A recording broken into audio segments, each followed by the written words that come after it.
Whoa! This place is way bigger than Paimon expected. Where are we? This is where I live. I suppose it's the closest thing I have to a home here. It is. I brought you here because time flows differently in this place. I don't know how much Ajax has told you, but when he fell into this space, I mentored him for 3 months. In that time, only 3 days passed in the outside world. Ajax? Oh, right! That's Child's real name! Yeah, Paimon remembers him mentioning something like that. So, a month here is equivalent to 1 day in the outside world? That should mean we're safe from that power-hungry soul snatcher for now, right? Yes, well, I didn't bring you here just to show you around. In the outside world, the Traveler could be attacked at any moment. But coming here has bought us quite a bit of time. Now, we just need to figure out how to investigate that place you saw. The one full of fog. Both your description and the abyssal disturbance I felt point to that space having some connection to the abyss. It could even be a domain similar to this one. The thief who stole that fragment of your soul is hiding there. But the abyss is a chaotic and turbulent place. If we want to pinpoint their location, we need to see what that space looks like without the fog. Abyssal power can grant a special form of sight. Have you ever wielded abyssal power before? Okay. Do you plan to learn? That tracks. All the information you have suggests the abyss is something sinister, and that abyssal power is a wild and dangerous force that always spells disaster. And you're saying that's not true? Depends on your perspective. Floods and hurricanes take countless lives too. But if one day you gain the power to control them, what was once a calamity is now just another tool in your arsenal. I'll respect your opinion though. Just means we have to turn to the second best option. A little abyss crystal that contains my power. Wear it on your head, and we'll be able to perform dream mirroring when we fall asleep. Dream? It means experiencing whatever the other person is dreaming. Everything they see, think, and feel. Since you haven't studied the art of using abyssal power, and have no plans to jump in the deep end right now, I'll have to do the investigating for you. With dream mirroring, every time you slip into a deep sleep, I'll see with my own eyes whatever scene plays out in your mind. Then, I can guide you. Huh. You make it sound so simple. Tough to say. This is an unprecedented situation for both of us. Even assuming we do manage to find where this entity is hiding. Like I said, getting your soul fragment back won't be easy. To play it safe, I need to give you some special training first. Wait, you're gonna teach him some of your Does that mean the next time we see Child, we have to treat him like our senior? Do as you want. For my part, I don't see you as my disciples. You're already a pretty good fighter. All I'm planning to do is build on your current skills, and train you for the specific scenarios that I think we might face. But that's enough talk. If you're ready to do this, then come with me. Time might be more lenient here, but that's no excuse to waste it. Oh, she moves fast. So, special training, huh? Kind of a... Last time something like this happened was probably anti-Raiden Shogun training, right? Oh, feels like a lifetime ago. Skirk seems pretty strong too, though. Remember how she said that the all-devouring narwhal was just her master's pet? Maybe we really will learn something here.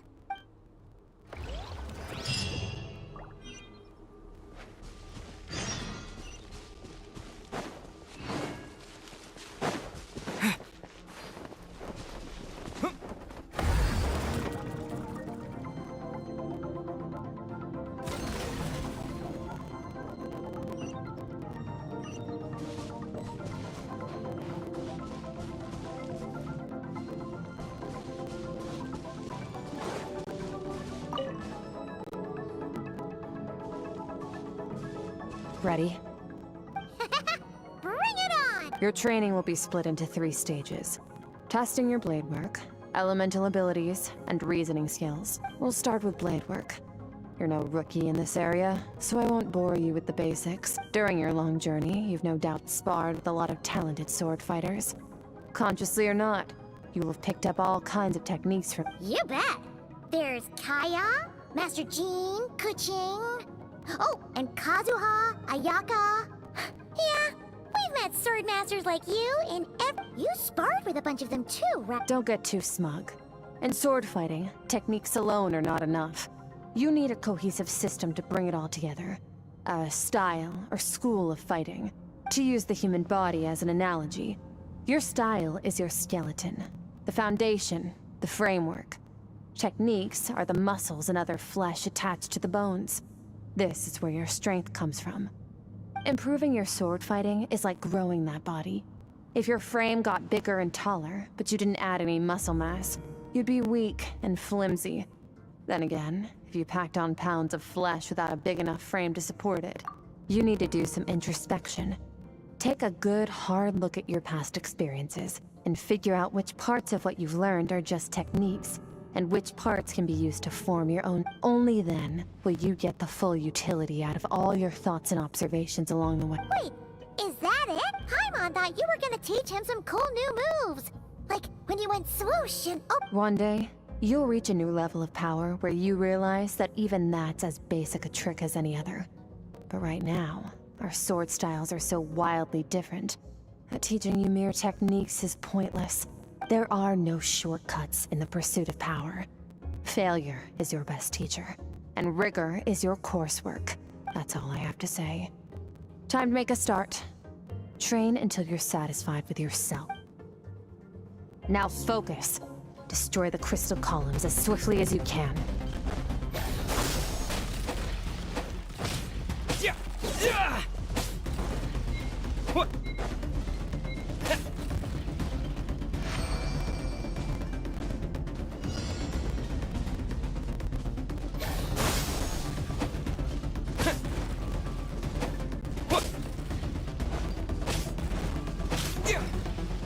Oh, this is making Paimon's head spin.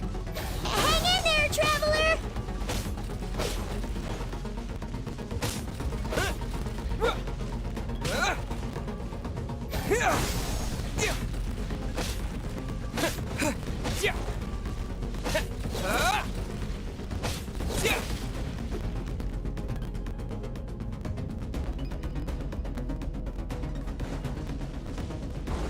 Propagate!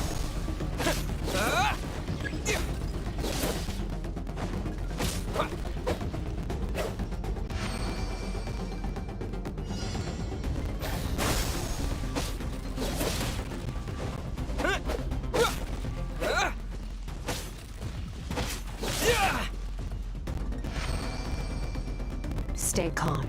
Use your head. You have to keep it together.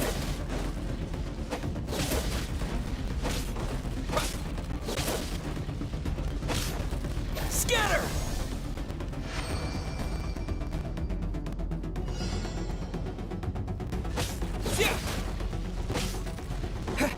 Propagate!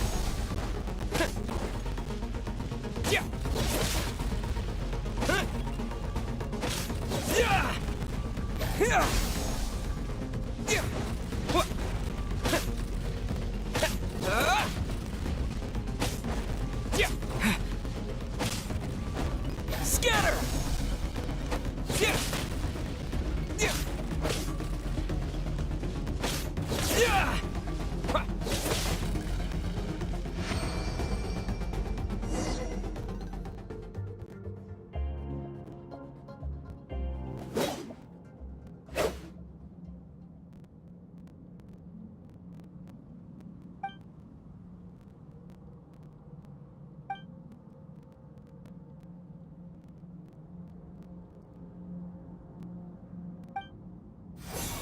This moment will be frozen in time. Cut to the chase. Consider a moment of true mastery that you've witnessed in another person, and ask yourself, what lies beneath the surface? What's their guiding philosophy? What's their state of mind as they maneuver their weapon? Now take that and practice it right away with speed, skill, and strength, over and over, until your hand is one with your mind. This is the only path to true growth. Step on up! Dance with the waves!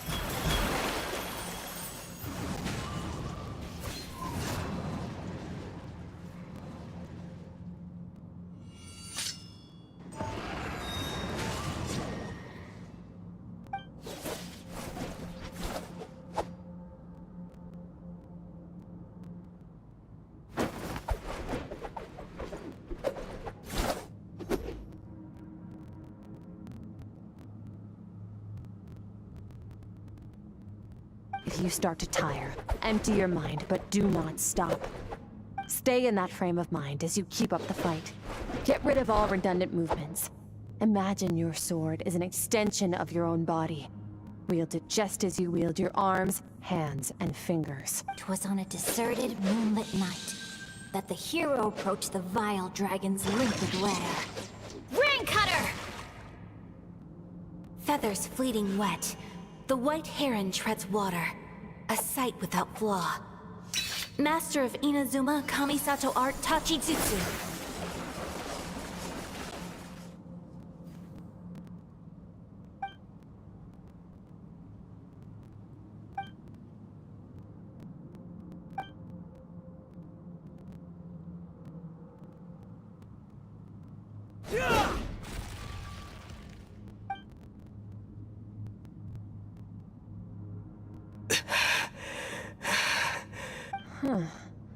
Looks like you've made some real progress.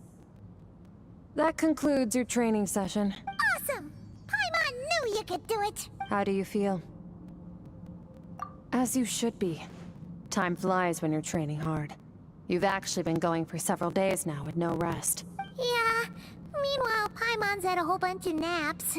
But you were so focused. Go get some sleep. I'll be doing the same very soon.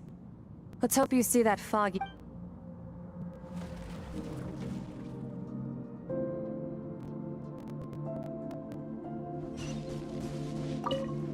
Sometimes, you have to practice a single movement 1,000,000, maybe 10,000,000 times, before the breakthrough moment comes.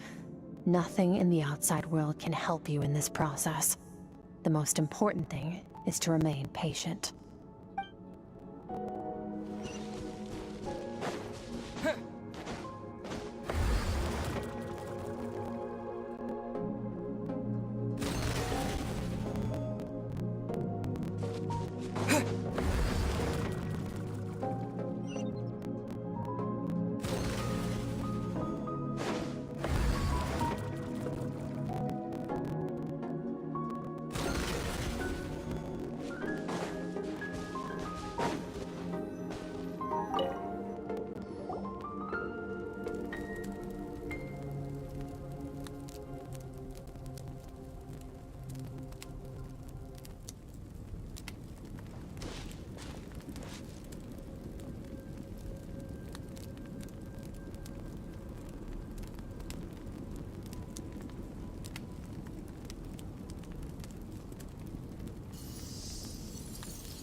Skirk, why are you skipping classes again? We've talked about this.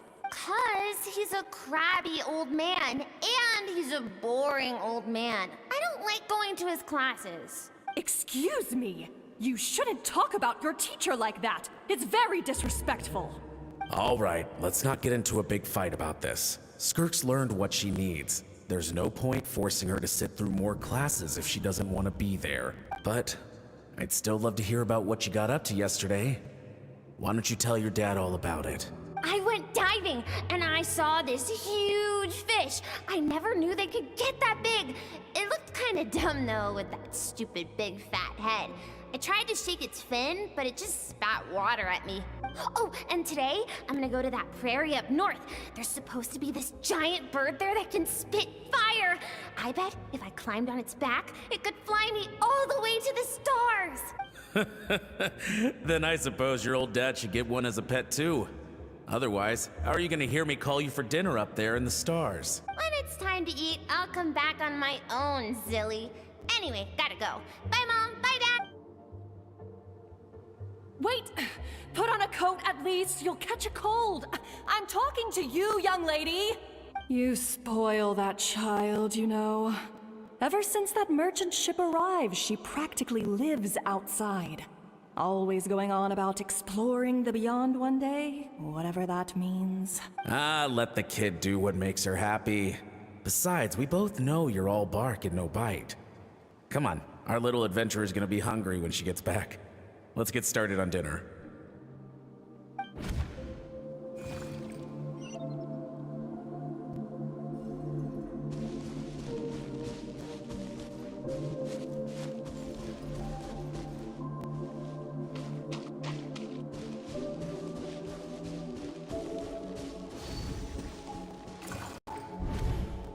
The stars shimmer high above.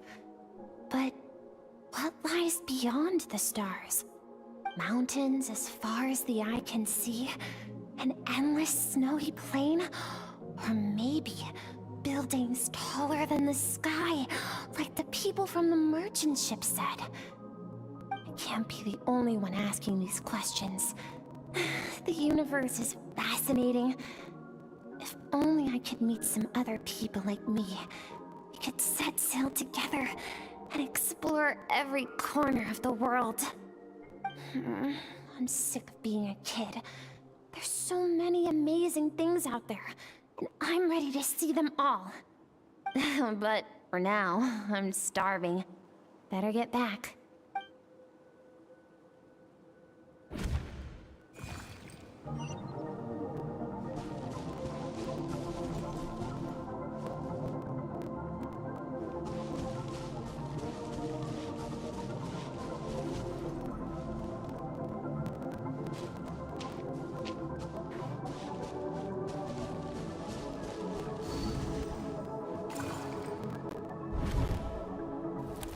Don't let a single one of them get away! No, please, spare Why? the children! Stay back! They're coming! Run! Help! Eliminate the threat. Take them down. Don't be scared. Ah! This way! We'll never make it! Fire. There's fire everywhere. What happened? I told you we shouldn't have trusted these outsiders!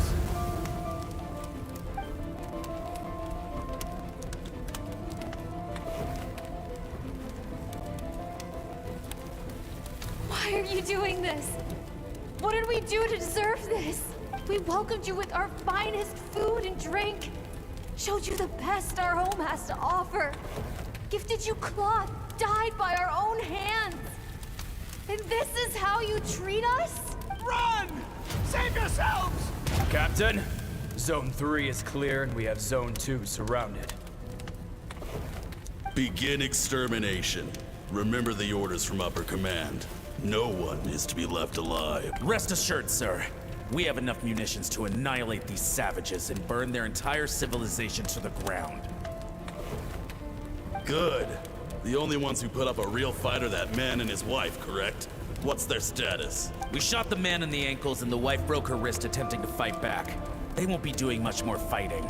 They're holed up in their home for now, but they won't last long. To prevent them from making some kind of last stand, we're planning to clear out the other zones first so we can send a bigger squadron to surround them. Well, well. Turns out some of these beasts do know how to use their claws. Now the threat these savages pose will be undeniable. Let them cling to what's left of their lives for a little longer. Once the other zones are cleared, I'll cut off their heads.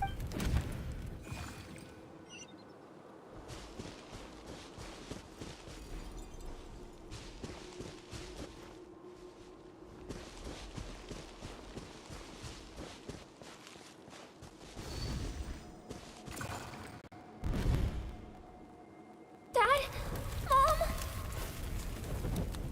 Skirk, you're all right? Thank heavens. I'm so happy to see you, sweet girl. But you need to go. It isn't safe here.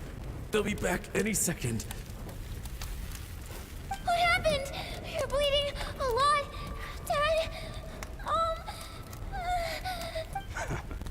This is the place. Alert all units. Prepare to surround. Run, Skirk! Run as far away as you can! Don't trust anyone! Your dad and I, we're not afraid to stare death in the face, but my clever girl, so curious.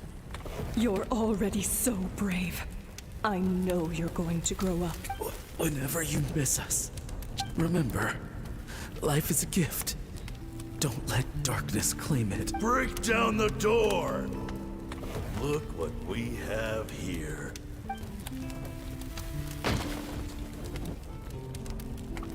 You! Stop singing! Shut it! I said shut it or I'll make you! Fine. Have it your way!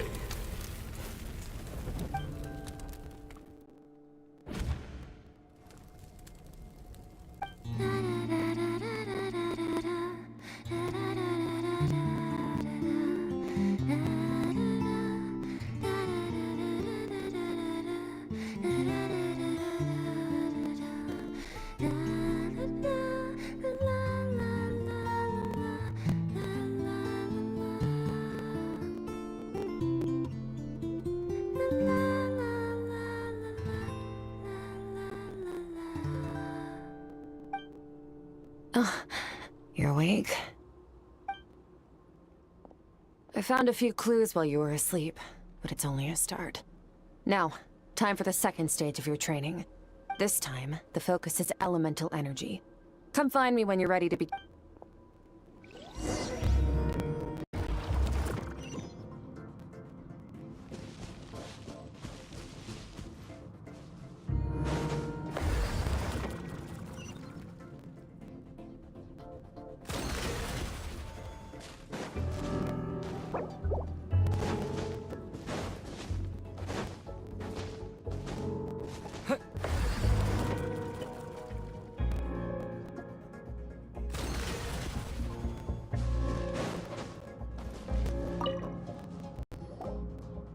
Man, staying in the abyss feels so surreal, don't you think? No day and no night. It's like time hardly exists. If we weren't careful to keep track, it feels like we'd have no idea how long we've even been here. Well, except for the fact that Paimon still gets hungry like clockwork. You go do your training. Paimon's gonna grab a bite.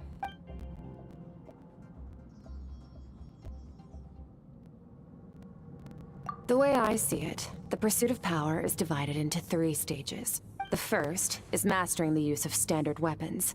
Next is learning how to harness natural energy. And after that, you're free to challenge even higher dimensions. The natural energy of Tevat is, of course, elemental energy. But that's not my area of expertise. I draw from a different source of power. Abyssal power, yes. Also known as the power of the Void Realm. My master, Sertologi, is a true expert in that area. After all, he was one of the group of 5 that infamously stole the all-encompassing power of the Abyss. An act for which the people of Conria gave them the epithet, the 5 Sinners. The elemental energy of Tivat, on the other hand, is derived from the power of the light realm. These two forms of energy exist in direct opposition to each other. Suffice to say, there's not much I can teach you this time.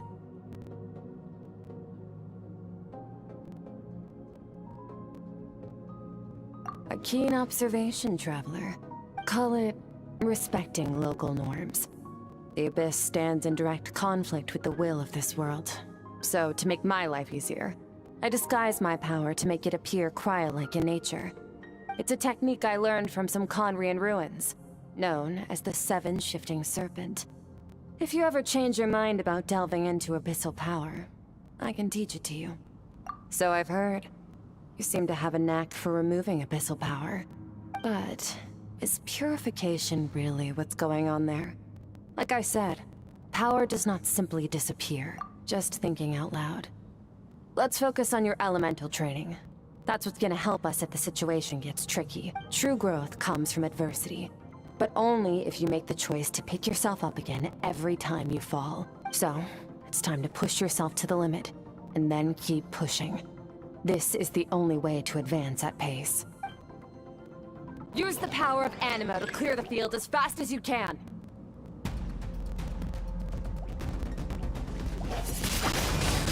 Windblade!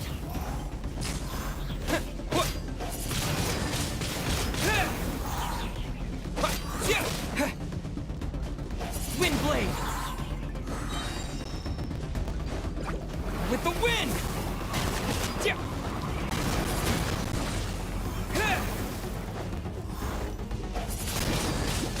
Windblade! Observe your surroundings. Look for things you can use to tilt the scales of success in your favor.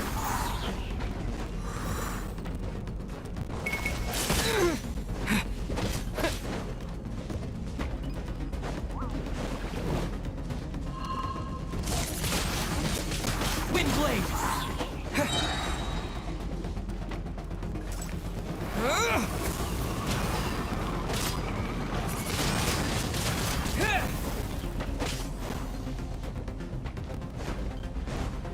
Windblade!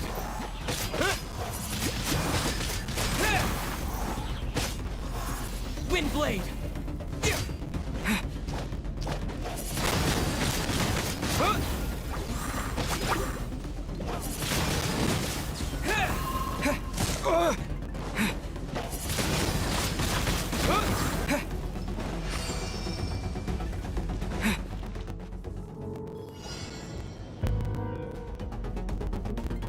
Use the power of Hydro to destroy the spikes.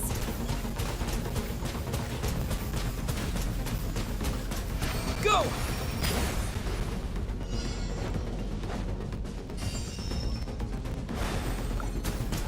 Faster. Don't give them a chance to strike you. You need to be quicker than you were in your dream. You can't afford another injury like that.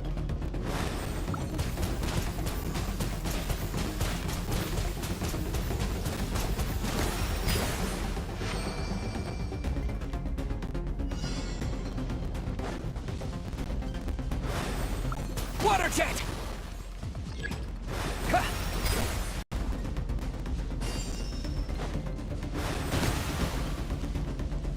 Water jet!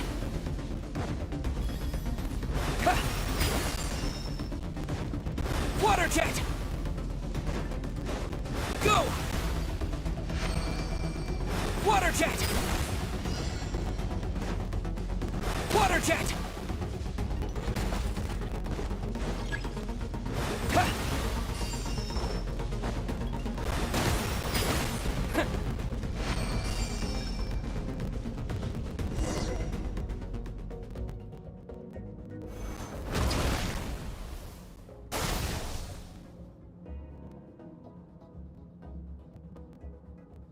You need to understand what makes you special.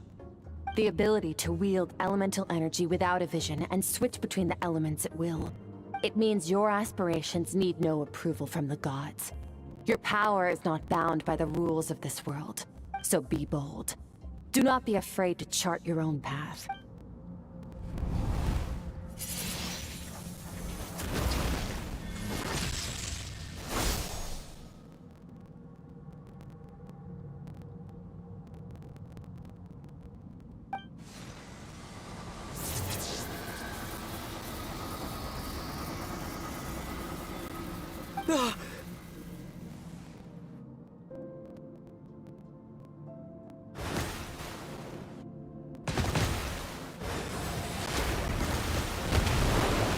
Very good. It seems you've reached a deeper level of connection with the elements. Long enough for you to lose yourself in your training. Which is a good sign. Relentless practice with the elements has drained all your strength. But it's also what allowed you to make progress. Get some rest. When you wake up, we'll proceed to the final stage of your training. If you wish to master the elements at a fundamental level, you must see the entire natural world. Nature in all its places and forms. That is part of what it means to be.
What is the secret to power? Longing, hatred, self-preservation. No, it is fear. The fear of losing those you love. The fear of watching your home burn. Fear of loneliness. Fear of death. Fear is the source of evolution. It forces humanity to adapt to their environment and overcome hardship. It is in the process of prevailing over our fears that we surpassed first ourselves and then the rest of the world. That fear is now part of you. It calls on you to evolve. And it is time to answer.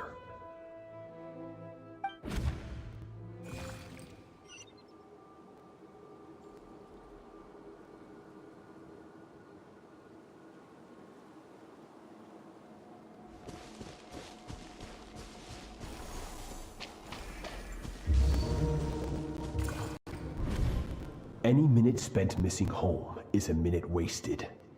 Practice your sword work instead. Do not make me tell you twice. But, Master, I can barely lift the sword anymore. If I keep going, I feel like my wrist is going to break. So it has not broken yet. Then pick up your sword and keep practicing until it breaks. I want to hear the cracking and splintering of bone. After all, bones can always be reset.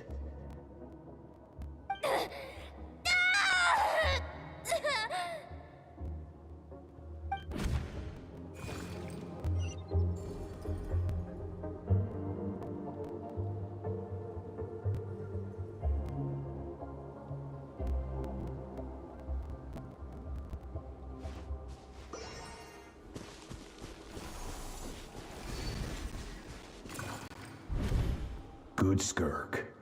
Once again, you survived. How do you feel? Cold. In pain. These are signs that you are adapting to the abyss.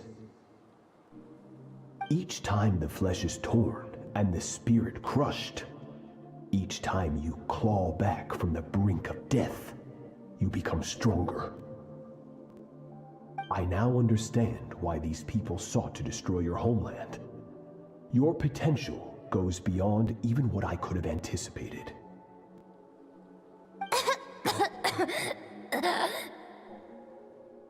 But you still have much to learn in your pursuit of strength. Your mind is rife with distractions. From now on, I shall show no mercy in your training. You must learn to shut out all the pointless emotion, crush the self that makes you weak, and become master over your physical form. Get up, Skirk. Wipe the blood off your face. Cut away the rotten parts of your flesh. And mend what is broken. Then take up your sword.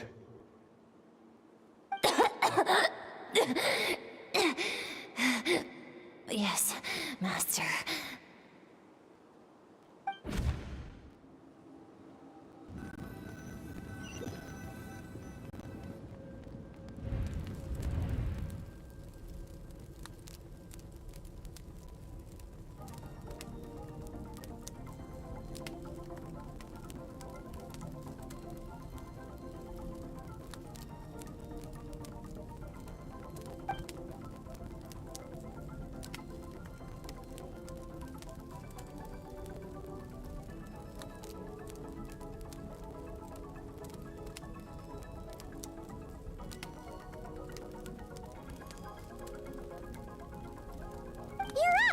Hopefully you got some good rest.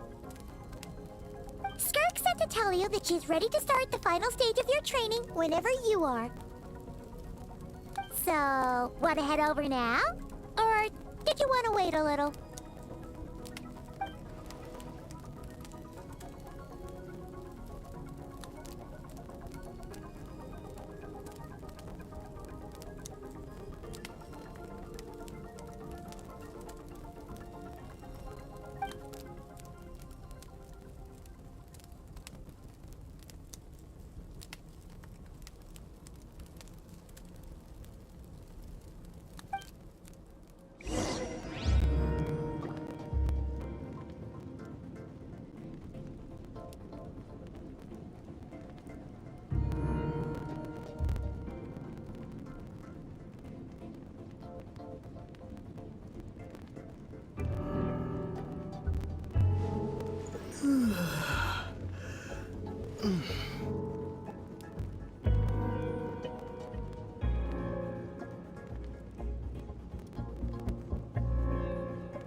From your training so far, you have gained better command of the sword, and more control over your elemental abilities. That's only part of it. Experience is the real teacher. Your journey, the friends you have made, the dangers you have faced. These have taught you more than I ever could. Now, it's time to focus on how you react under pressure. You must be able to think rationally, even in unpredictable combat situations.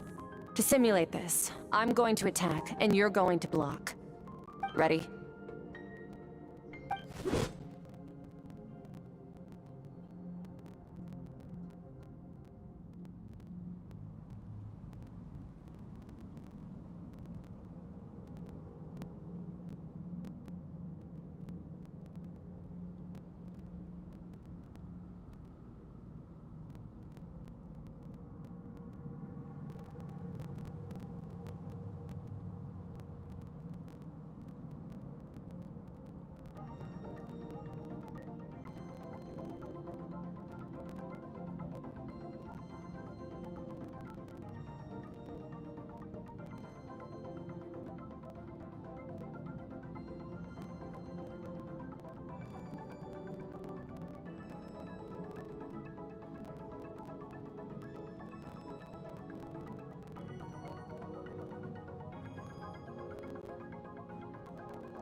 Not bad. That defensive stance looks near unbreakable. Just like your sister. That reminds me. You still don't know what happened to her, do you? Hey, no fair! That's cheating! You think every opponent has the same moral code as you? You can denounce their deplorable methods all you want. But only if you live to tell the tale. The dead don't get to complain. Strong emotions will always arise in combat. Anxiety, anger, fear. But a true war... How amusing. Almost, but you don't. You can choose your own path. We are not the same. Let's begin. Try to use reason over emotion. Make the most rational and This is your final training session. Look alive. Same drill as before, but this time I'm going to interfere. Hold your focus. Water jet!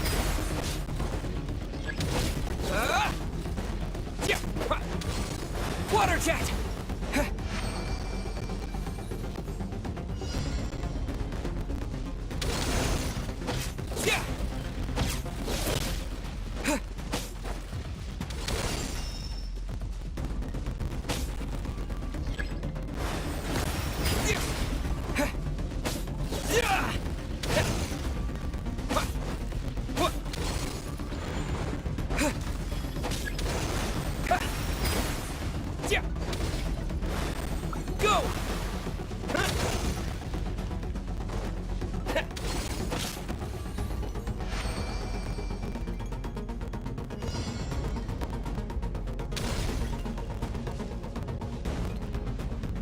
Go!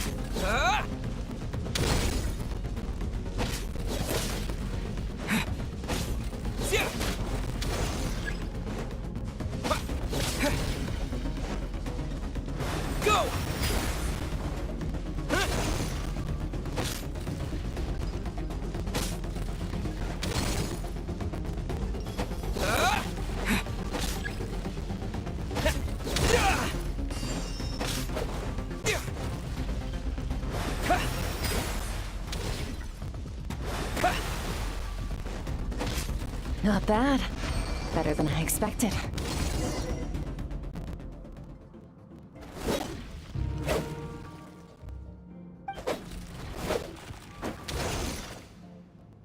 You're getting the hang of it. The first step to controlling your emotions is controlling your mind. You want a unified train of thought. It all comes down to focus.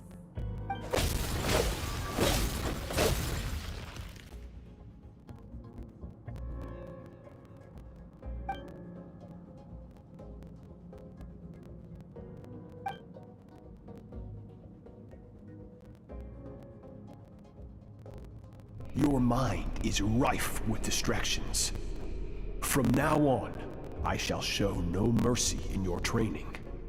You must learn to shut out all the pointless emotion, crush the self that makes you weak, and become master over your physical form.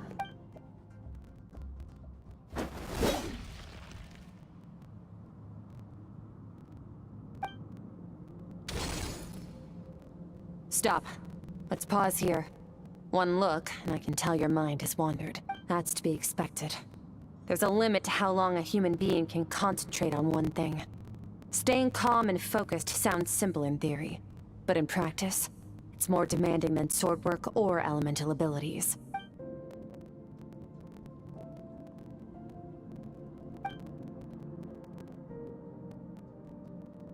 Get some rest.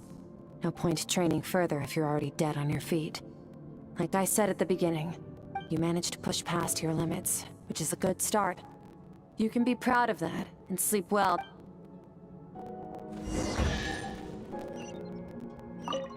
Warriors will train day and night to perfect their skills.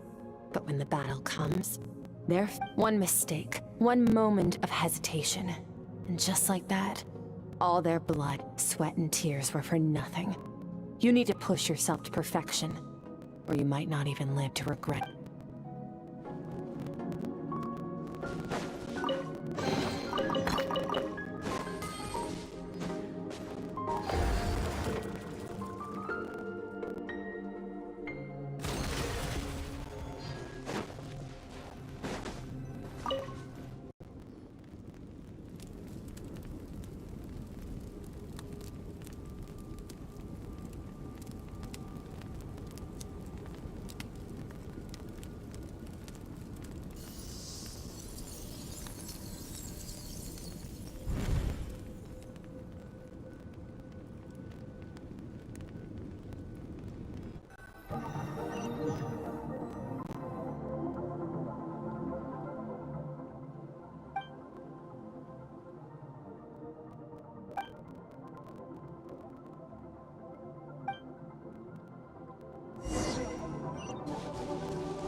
Skirk is amazing.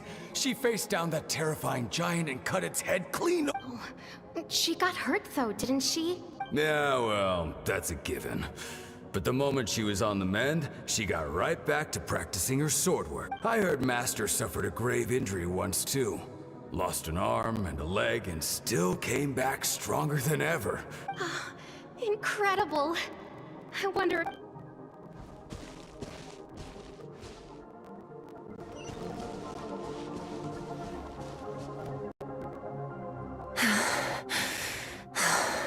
Pathetic. You're not even trying. You're so much weaker than you think. Skirk, have you become a positive light in this world? Do you even remember how many of us perished in that fire? How many bodies were left to rot on the scorched earth? Keep your gaze fixed on your blade. You don't deserve to rest. I have so many questions. I just want to jump in a spaceship, explore the whole universe, and get... Now, you must bid farewell to who you were in the past, and become someone Run! Skirk! Run! Oh!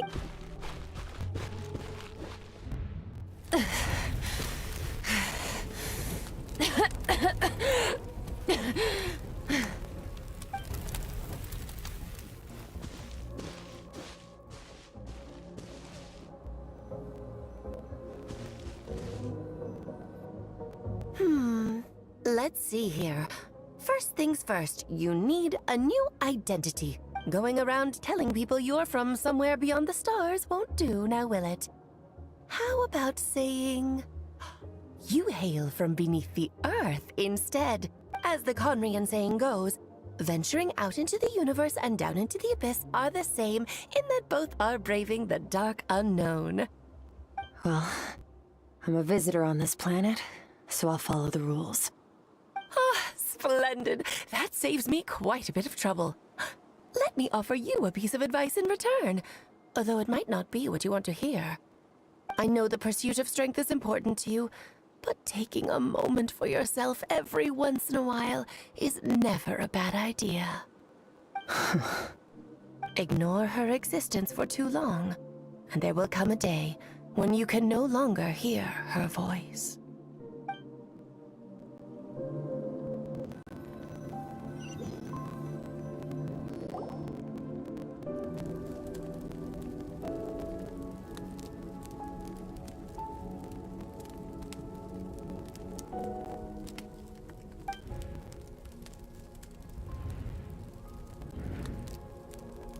You're awake!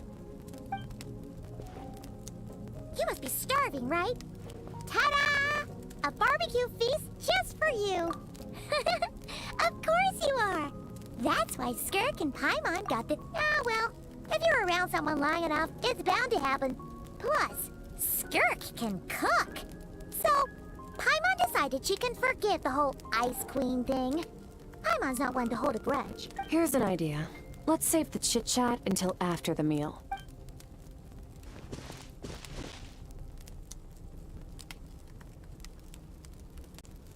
Ugh, so full. Okay, it's Paimon's turn to sleep now. Wake her up when it's time to go.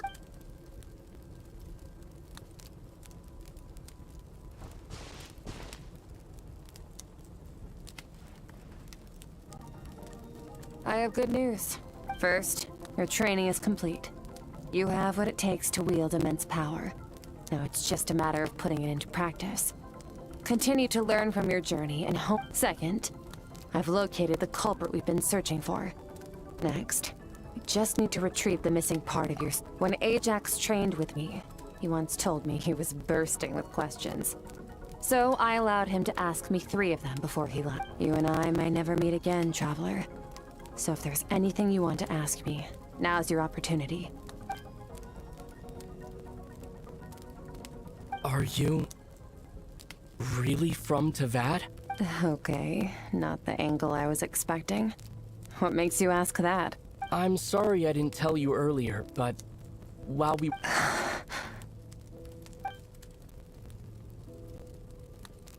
I knew that was a possible side effect. Closed off my mind to you for that exact reason. Even with the dream mirroring, you should have seen nothing but endless darkness.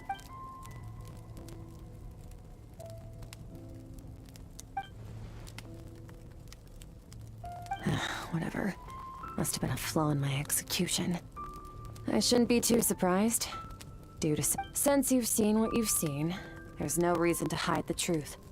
All I ask is that you keep it a secret. No, I'm not from Teyvat. I'm from a different planet. And there was a time when I journeyed through the stars. A lot like you in some ways. Like me? Do you mean you're also a descender? No, we're different in that respect. You're influencing the fate of this world. But me, I'm just passing through. Several hundred years ago, my master, Sertologi, opened the border between worlds and sent me here. But this is not my home. And one day, I'll return to the vast unknown of space. So, there you have it. On to your second question.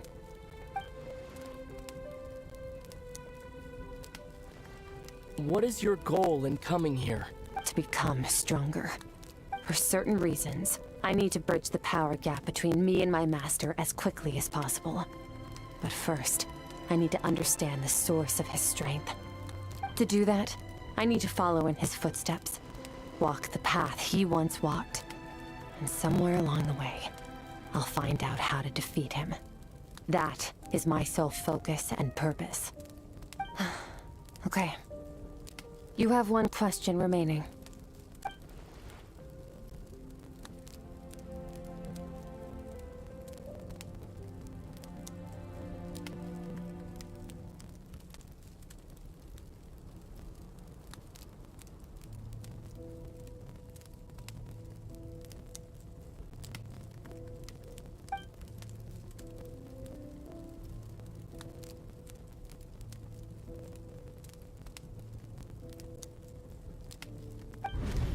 You make it sound so easy. Ever since the incident I experienced there, I've never stopped searching for Master Skirk and that unknown abyss. But it's been years now, and I've still found nothing.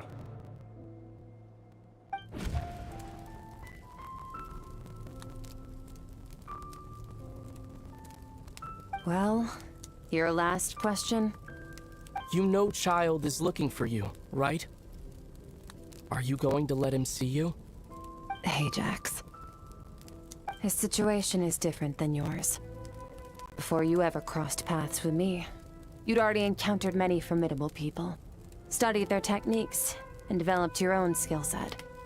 So, during your training, all I had to do was build upon that foundation. But Ajax was so young when he came to me. A complete blank canvas. Children can't help but imitate their role models. In the long run, that would only hinder his growth. Once Ajax has enough strength in his own right, I will allow us to meet again. Until then, let that motivate him to reach his full potential.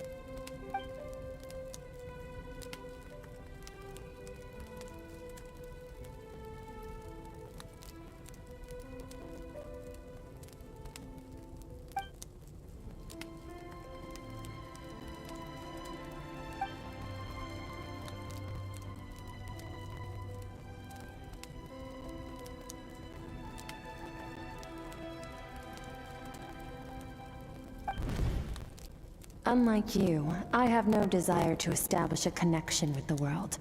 The weak and the lowly have no right to remember me. They're lucky they only have a few missing memories to show for it.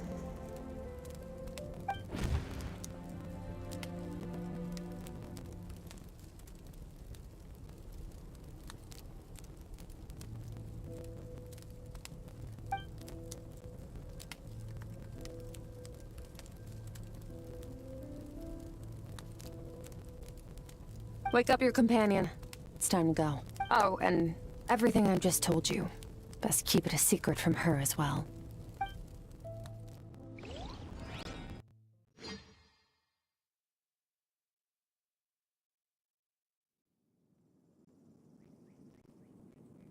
Time to go. Oh, finally. Where are we headed? Just follow me. I'll open an abyssal rift close to the culprit's location. It will take us to where he's hiding.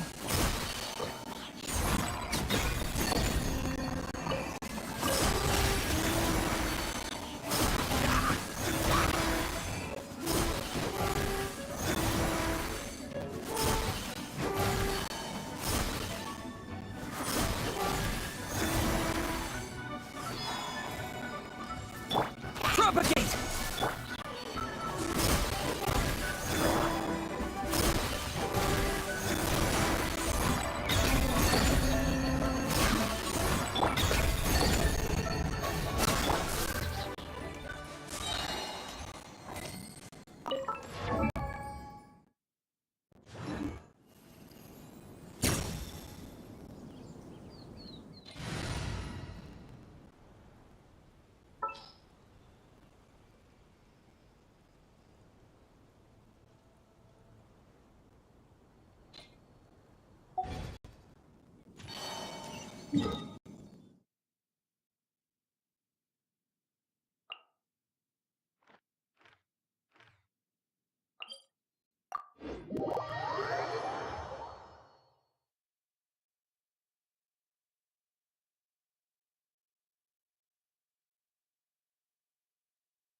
Wait, this is near the chasm, right?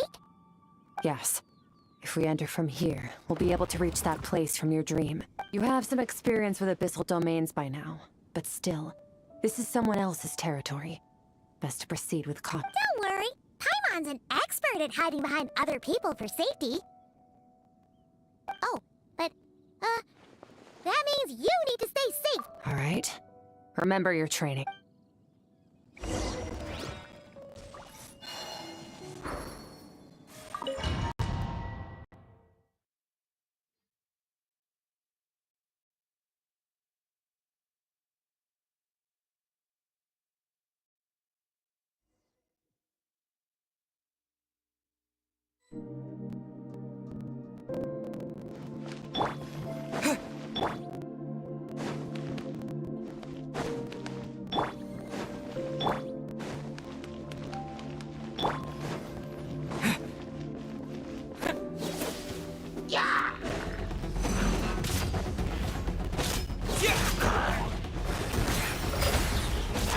Wipe out!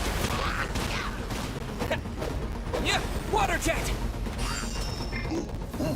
Go! Yeah! Yeah! Go!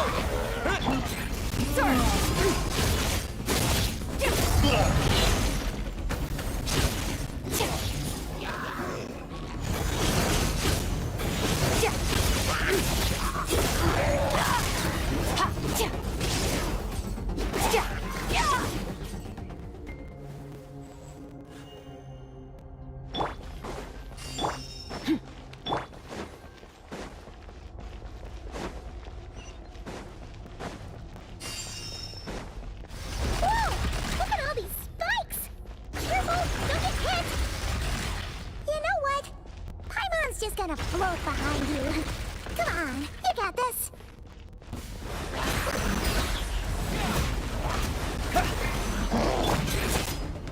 Merciless. Another star goes out.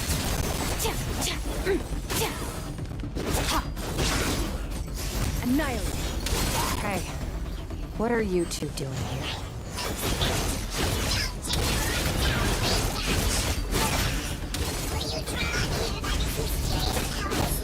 Dusty. Like an abandoned house. Let's press on.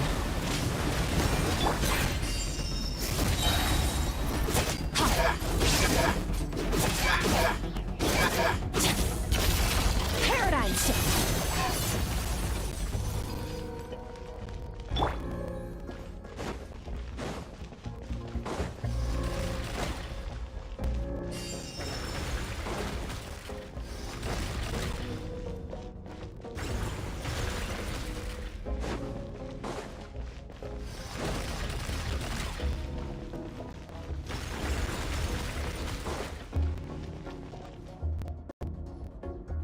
Oh, looks like this is a dead end. Did we make it to his hiding place? Ugh, this fog is making it impossible to see anything. This should be the place where you were attacked. The missing part of your soul should be near.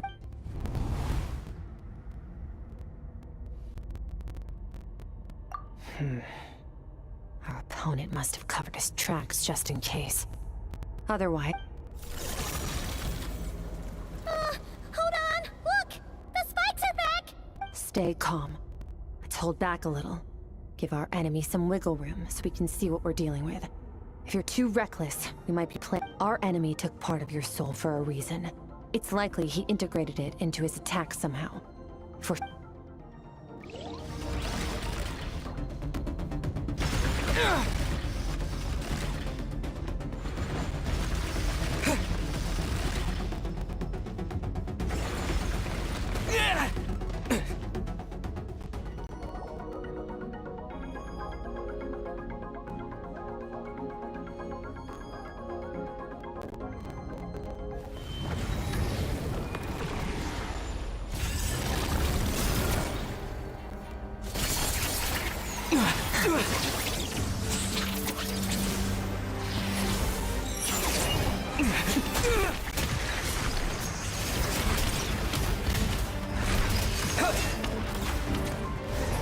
From the start, the attacks have been focused on me. Trying to break through my defenses? I see.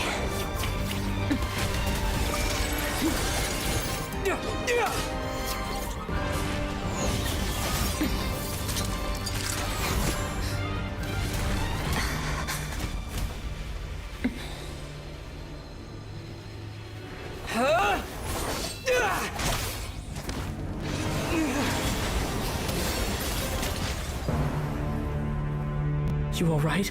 That thing was...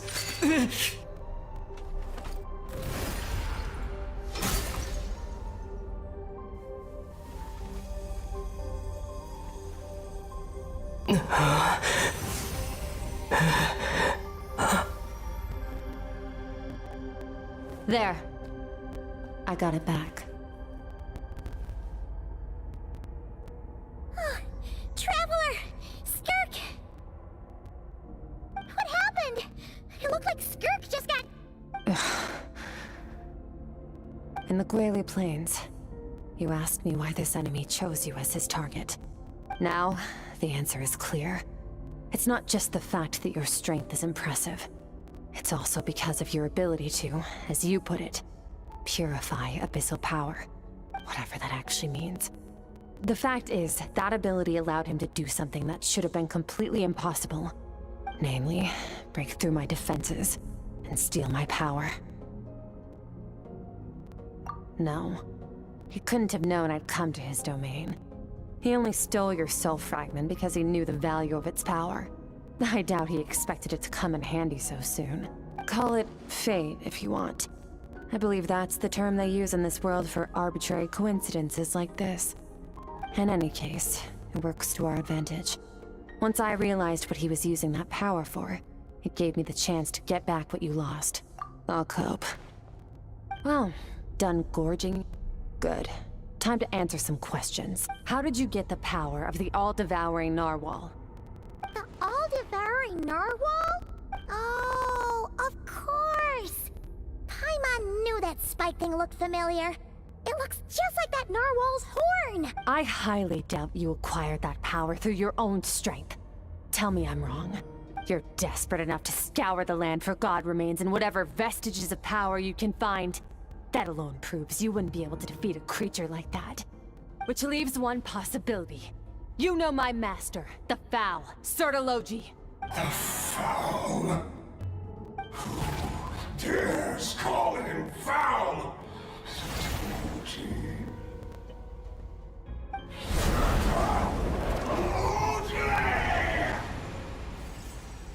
What's wrong? Bit off more power than you can chew? You're struggling to hold a basic conversation. Just a little longer. I'm still... Look! It's back! Those obsessed with power will let it devour them before abandoning their pursuit. Keep calm and use reason to decide the best course of action.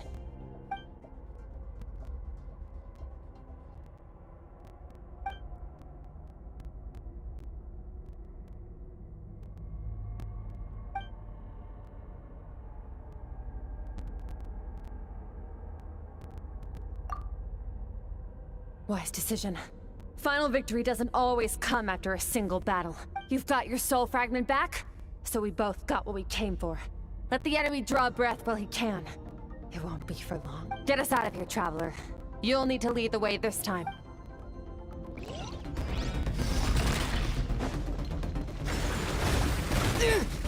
Skirk, is your shoulder gonna be okay? The wound is minor. It'll heal in no time. You should focus on getting out of here alive instead. Uh-oh! Falling spikes! Run!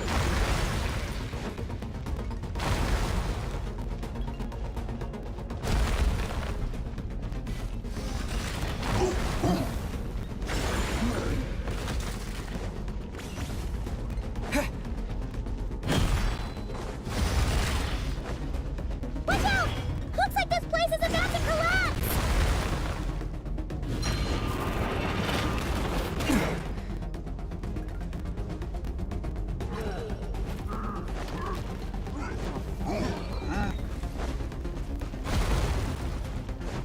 So, this guy's power has something to do with the all-devouring narwhal. Did you know that all along, Skirk? I had my suspicions. That's why I decided to investigate in the first place. But suspicions only get...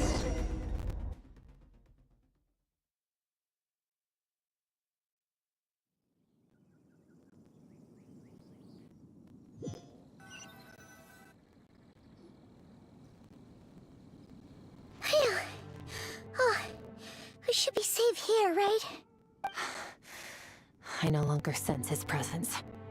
Can't have followed us out of that abyssal domain. Weaklings like him will find that my power is not so easily controlled.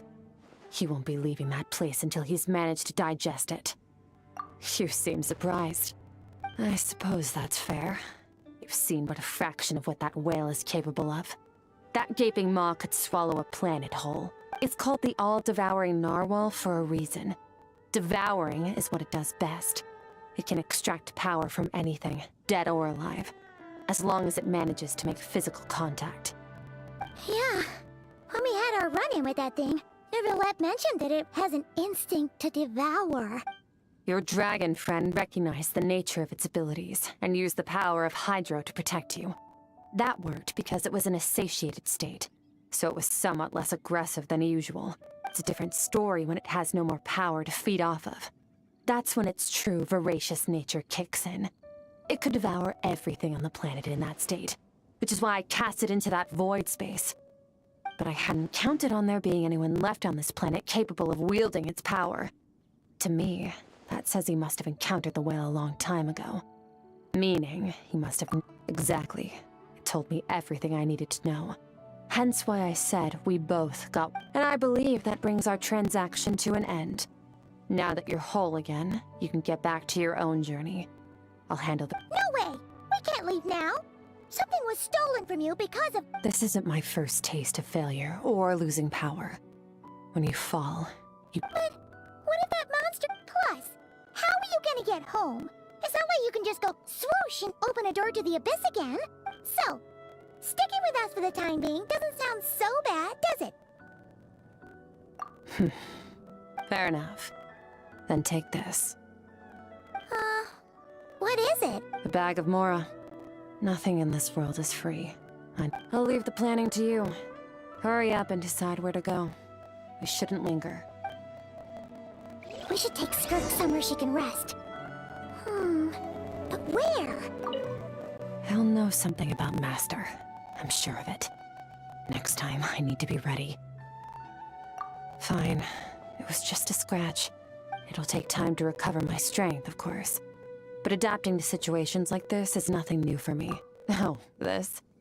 It's a star crystal suit. Abyssal energy is scarce in Tevat. Wearing this helps me access it more freely. It stores concentrated abyssal energy that I can draw from on the go. When the energy runs out, it reverts back to its original form. Found somewhere to rest.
Huh.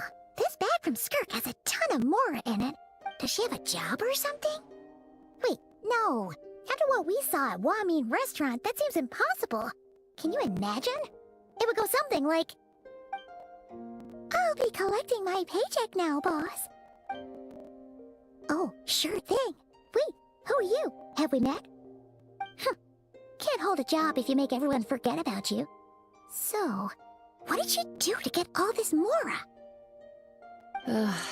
Claimed some buried treasure, took care of a few monsters that were causing trouble. Nothing untoward. It's safe to use. Ah! You heard all that? A sonorous voice like yours is hard to miss. I wouldn't be surprised if the sound of it traveled to the nearest mountaintop. Then, did you by chance happen to hear You mean when you called me Frosty the Lavender Melon? No, sorry. Paimon totally misspoke just now. She didn't say that at all. It was, a Paimon lookalike. Yeah, she's a piece of work, that one. Always impersonating Paimon and giving people weird nicknames. Okay, fine. The truth is, Paimon didn't like you all that much at the start. But things are different now. You helped the Traveler in a big way, so... What do you say? Friends? Ugh. I noticed there was only one bed. Go ahead and get some rest. Wait, what about you? I don't get tired, and I don't need rest. I'm going to practice my sword work. That should help me regain some strength. But your shoulder... Hey, don't just leave! Ah, whatever. Let her tire herself out. Let's get some sleep, Traveler. That comfy bed is calling.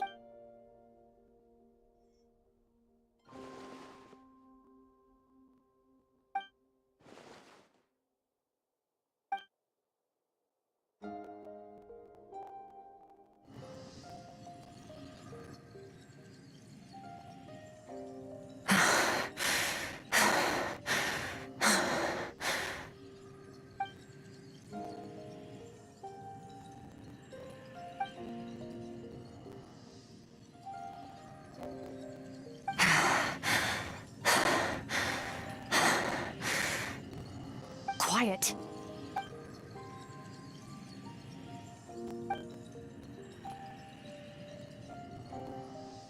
Do you even remember how many of us perished in that fire?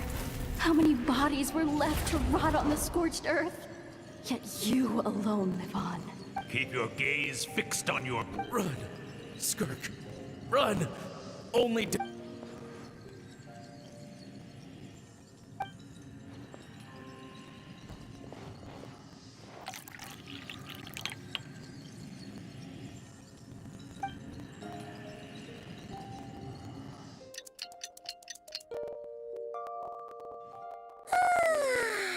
Getting an early night's sleep is the best.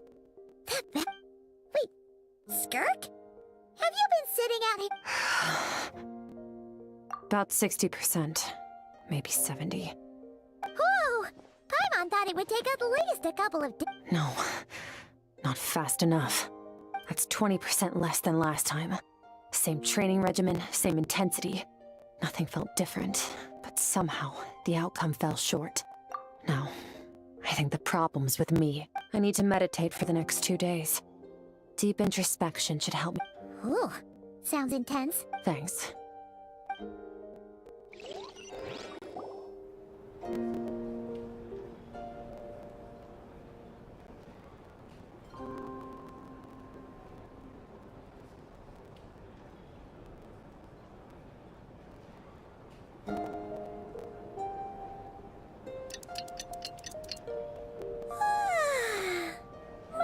Skirk is still meditating, huh? It's been 2 days already. Paimon can't think of anything we can do to help. Be right back.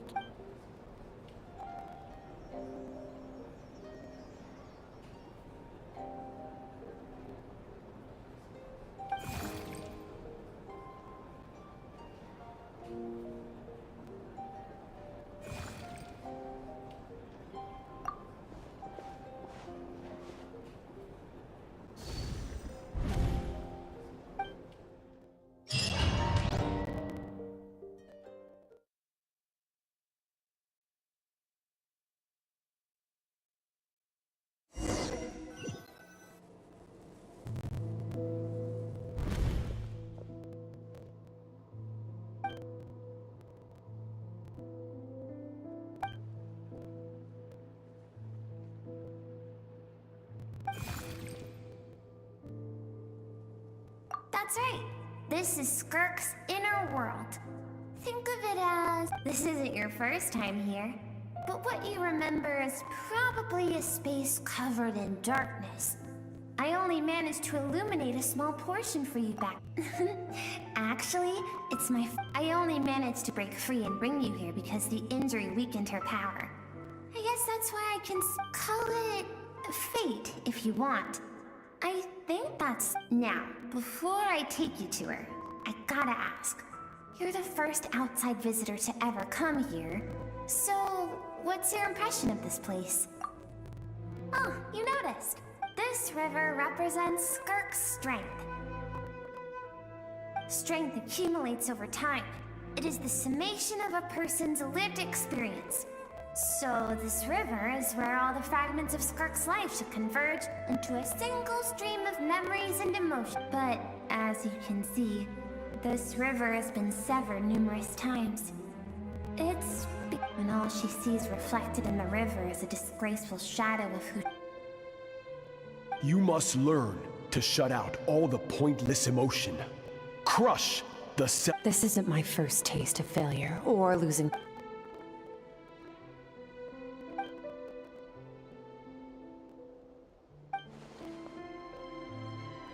The answer to one mystery invites another question, I see. Let's follow the river upstream. There among the cliffs, among the memories etched into her heart, lies...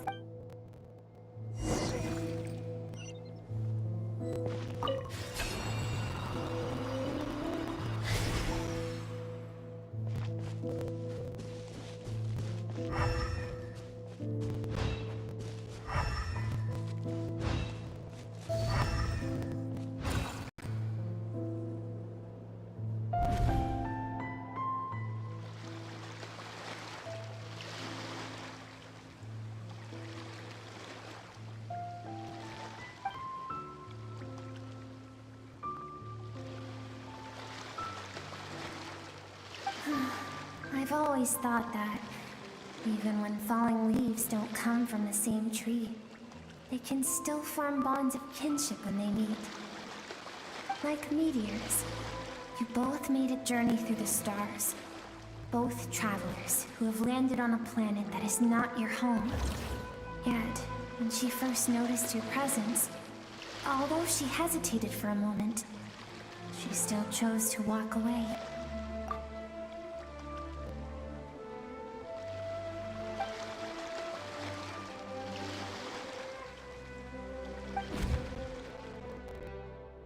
Seems like you've answered your own question. Skirk sees herself as a trespasser in this world. She's made a conscious choice to avoid altering its path. But the reason for that decision stems from events much earlier. Let's...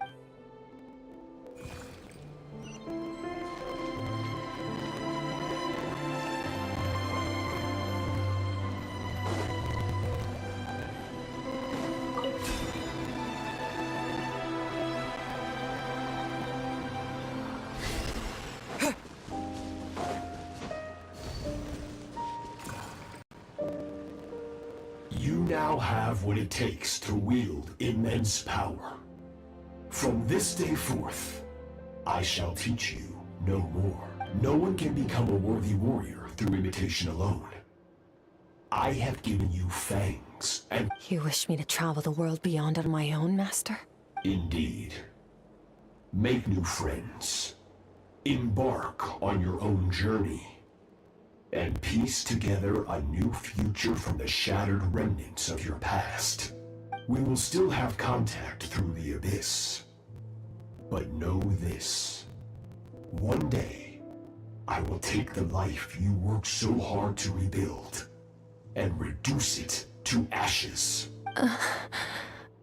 Why do you do that? I have told you before.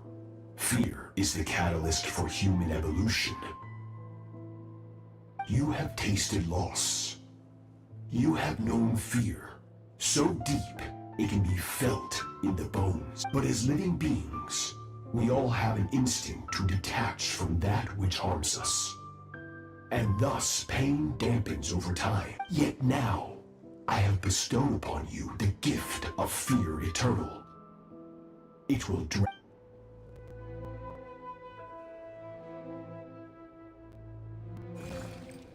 That is what Skirk's master, the foul Sertology, looked like at one point in time.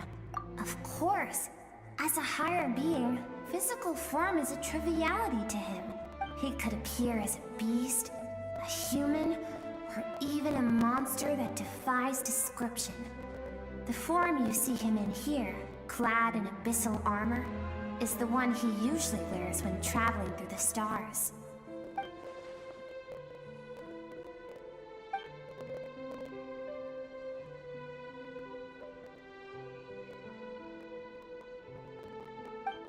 For certain reasons, I need to bridge the power gap between me and my master as quickly as possible. But first, I need to understand the source of his strength. To do that, I need to follow in his footsteps. I'll let you in on a little secret. The real Sertology is terrifying. The scope of his power is impossible to understand until you experience it firsthand. It is absolute. The power to crush all things.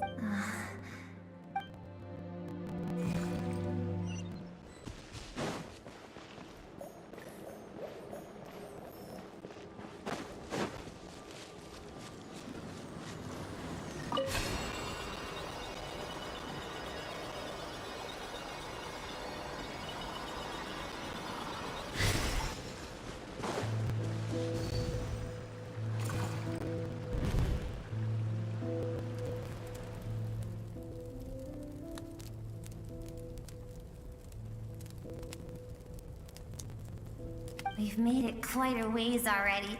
This is Skirk, when she first began training under Sertology. I have set your broken wrist. Tomorrow, you're to train twice as hard. No tears this time. Good. Attempting to garner sympathy through tears is a habit of the weak. Can I ask a question, Master? Why did you save me? I keep thinking. Maybe it would be better if I had died. I wouldn't be haunted by that fire all the time. I wouldn't have to go on like this. I saved you because I have a plan for you. It has been too long since I fought a battle that demanded my full strength, and I hunger for it. Every so-called genius and prodigy I have faced has crumbled like sand underfoot. Before me, even fate bends the knee. So, I will teach you everything I know. Train you by whatever means necessary, in the hope that one day, you might surprise me. But I don't want to draw my sword against you, Master. What you want matters little. Among the boundless sea of stars, the cries of the weak are but faint murmurs that disappear into the void. You of all people know that well. Yes, Master. From that day forward, all she knew was grueling training, emptiness, and fatigue. After some time, her talent bloomed, and she gained control over her emotions, like her master. How should I put it? It was not that human emotion disappeared from her heart, but that reason came to dictate all she was allowed to feel. I suppose it was at this point that she became the Skirk you know today.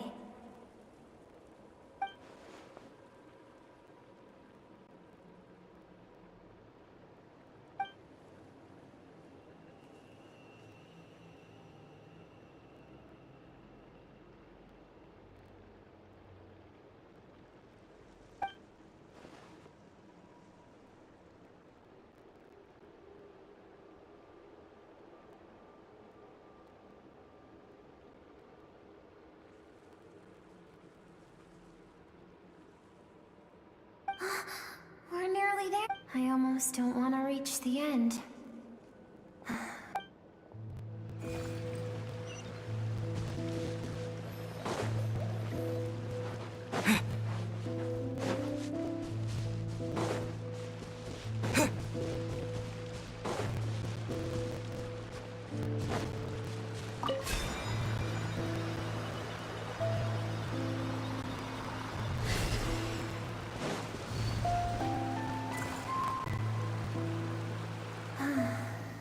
These are Skirk's happiest memories. What a simple and carefree time it was.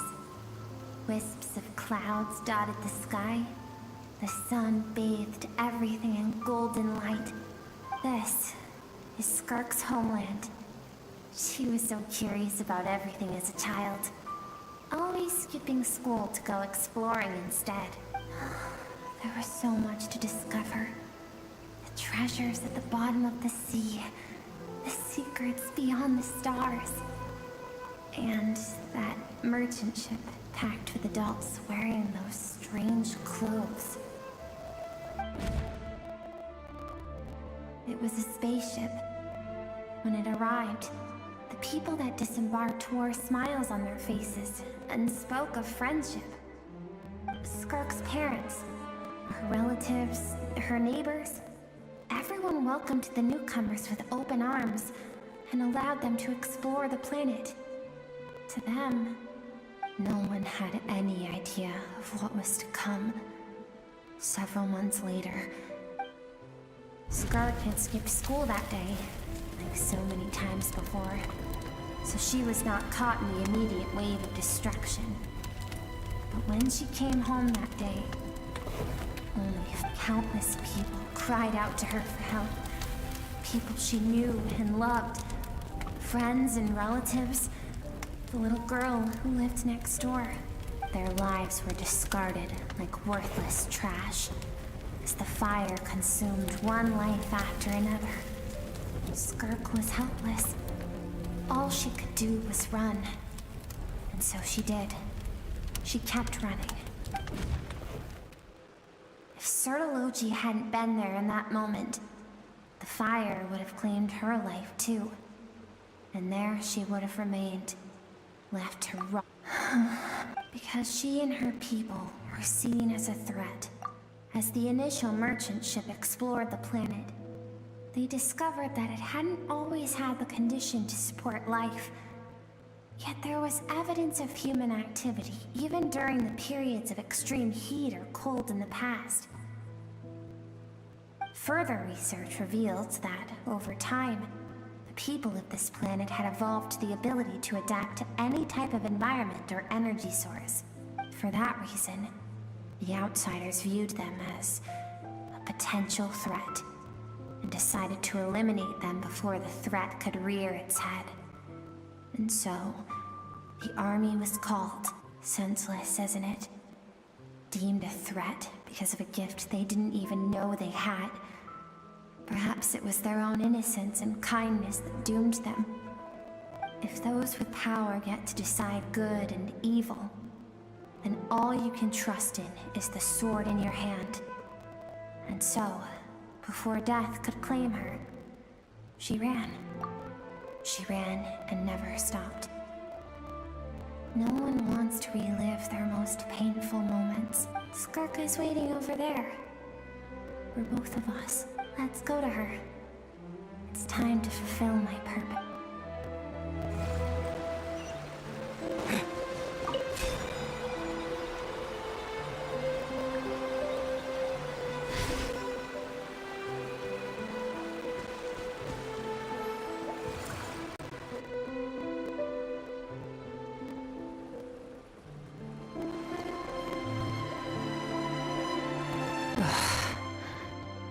So all this, just so you could bring him here. I have things to say to you. Well, to me. I want someone to witness our reconciliation, even if it takes an argument to get there. And he is the best choice in this moment. Her suppressed emotional self. The version of herself she keeps locked in the recesses of her mind, stifled by reason. All those rejected impulses, those discarded aspects of your past selves, they are a part of me now. I am who you used to be. Someone you have refused to face for too long. So, I came to face you instead. You're wrong. I've faced you all along. And that's exactly why I keep you locked here. Your existence makes me weak. Moments of joy and longing are when we are most vulnerable. Don't forget, it was a penchant for goodness over reason that doomed our homeland in the first place. The vastness of the universe renders everything insignificant. Our feelings most of all. Even so, learning from the mistakes of the past doesn't have to mean erasing everything. Strip yourself of your so-called weaknesses. Emotions like kindness and empathy, and what makes you any different from the ruthless soldiers who slaughtered our people? The difference is that I'm doing what is right, what is necessary. I allow you to exist, but with limited freedom. That is the greatest kindness I can offer. I have shouldered everything you couldn't carry. I rose above the numbness and emptiness, and it was cold, unfeeling reason that brought me this far. It made me who I am. It made me strong. That is the problem. I want to shoulder those things together.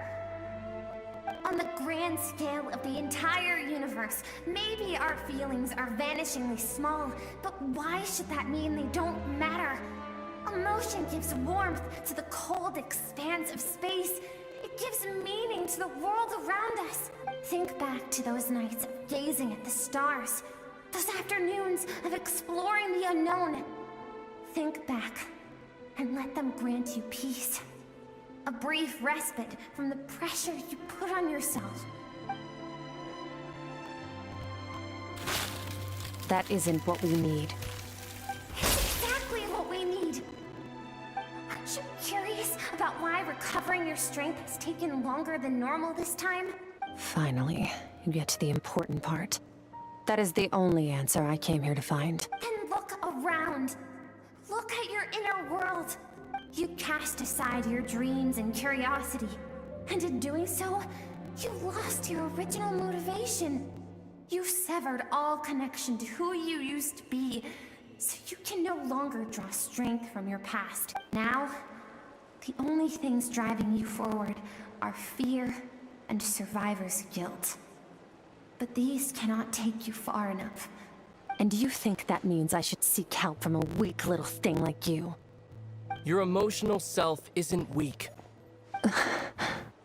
The fact that she transcended time and broke free from her constraints to come and face you, that proves it.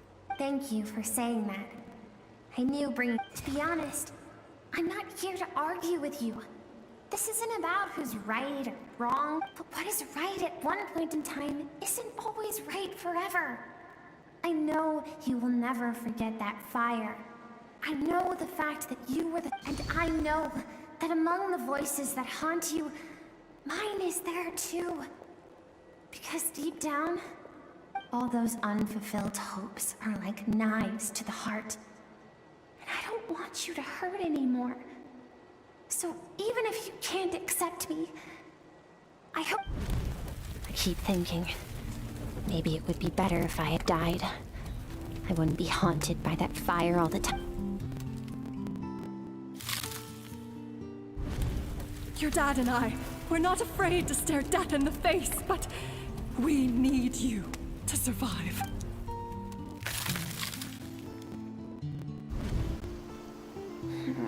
I'm sick of being a kid. There's so many...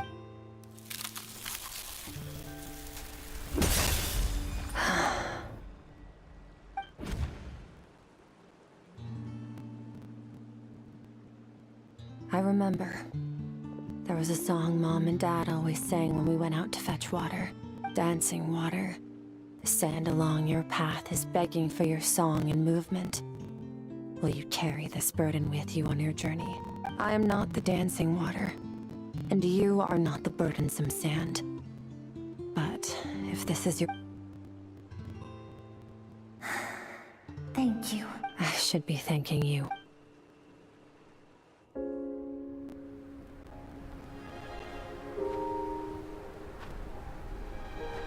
Run,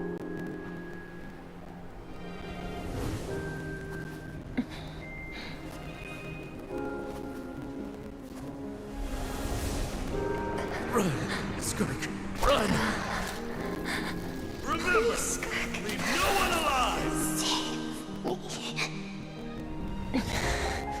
Heed my words, Skirk. Let fear take root in your soul.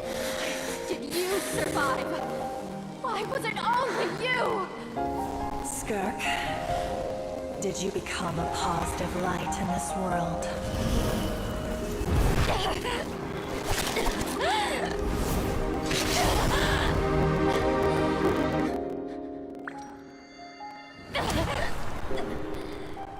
Hey, this doesn't have to be the end.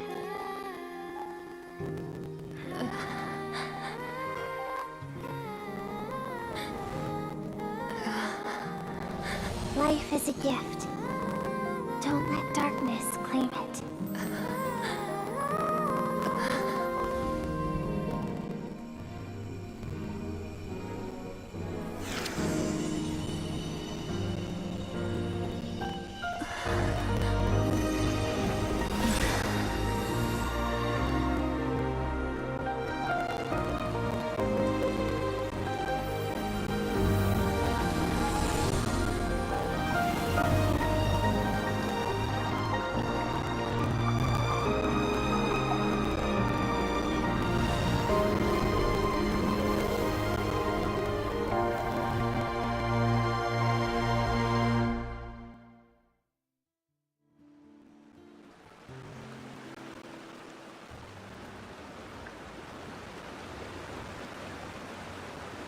So, you saw my memories then. I once asked my master if survival of the strongest was the law of the universe. He said no. But in a world without order, those with no moral boundaries tend to be the ones who survive. That's why, after hearing his answer, an idea came to mind. An idea that, one day, I would create a new world order. One in which there would never be another tragedy like that fire. One in which power was not the law of the land. But that means I must defeat him. Because my master, Sir Logi, is, at the core, a defier of all rules and order. Yes, and not just because of the gap in our abilities, but also because I have no reason to see him as an enemy. Although his decision to train me was not made out of kindness, he did everything a master should. He saved my life, taught me the sword and the principles of strength. I know, and it's not something I want. He's no longer into that, but he sends me messages through the abyss every now and then. Most of them are simple greetings, or an answer to one of my questions. Every time I hear from him, my heart skips a beat.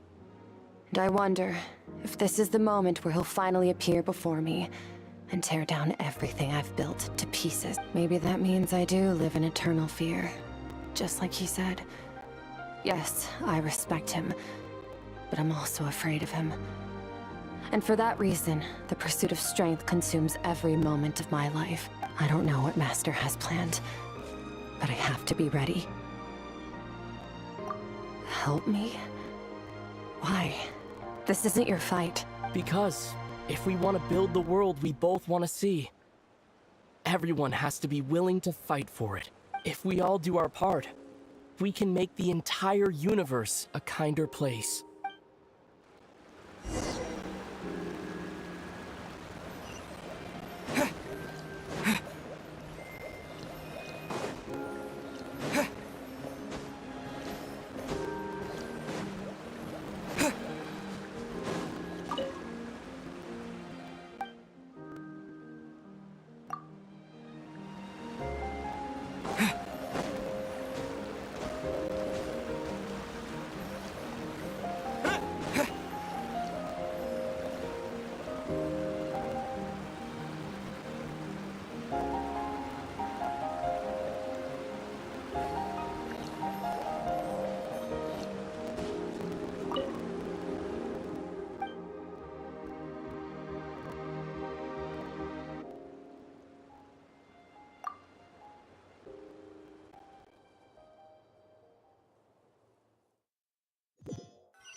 awake.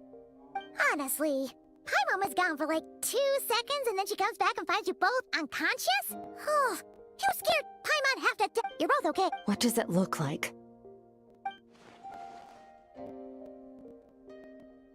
Only water from the source can cleanse the rot and filth that flows from the past into the future. I taught you to incorporate the experiences from your journey into how you fight. I suppose what happened today will become an inseparable part of who I am. Okay, so Paimon feels like she's missing some important context, but whatever. Paimon brought back tons of delicious snacks! All right. It's about time we finished what we started. We're gonna deal with this thief for good, right? This time, I'm not going to tell you to hold back. But having digested even more power in the meantime, The good news is, we have no reason to pull our punches this time.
The fog is gone!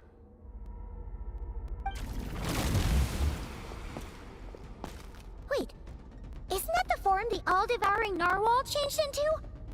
How come he knows that, too? Really? So, you're telling Paimon that giant whale and this guy can both turn into the fowl? How does that work? It's a subconscious instinct. Any intelligent being who longs for his level of strength is bound to mimic his appearance. It's a natural response after encountering someone as powerful as Master. To them, he represents ultimate power. We know the person before us has encountered Master, and we know he stole a portion of my power. So Okay. Oh, the closer Paimon looks, the more intimidating it gets. Nervalette isn't here this time, so it's up to us. He won't have the nerve to steal again after we're done.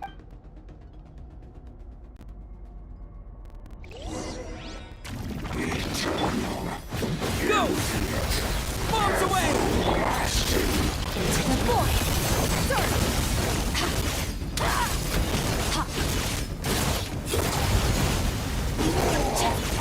haven't forgotten your training, I hope. Water jet! Go! Annihilate.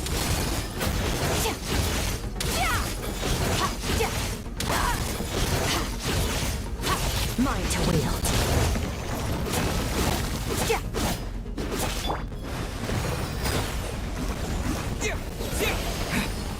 Go!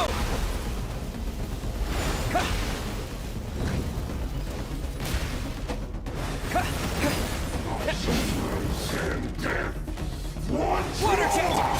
Extinguished!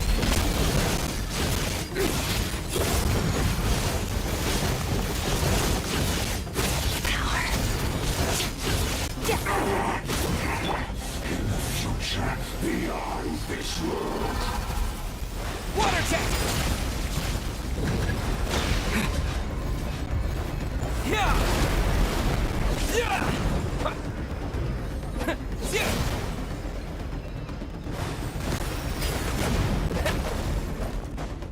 Go!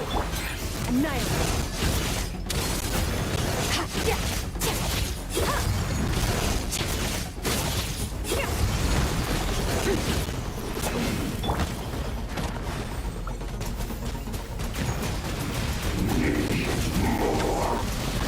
Water jet!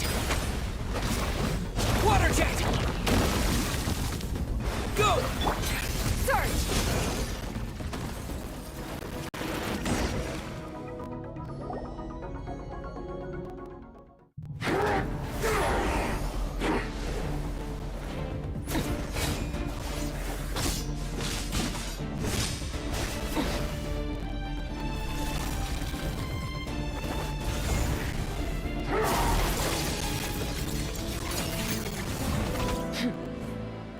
Haven't had enough of my power.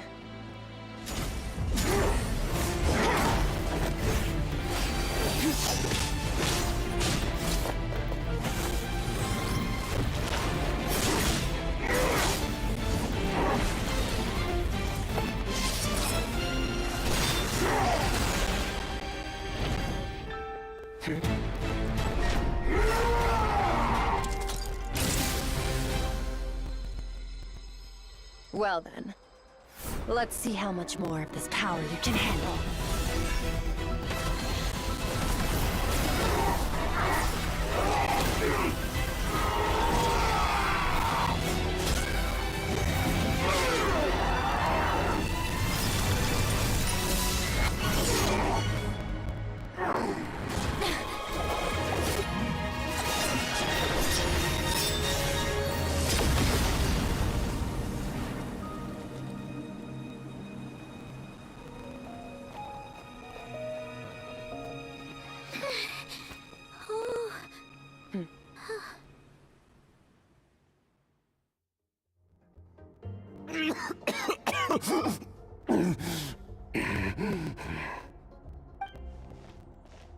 Well, have you come to your senses?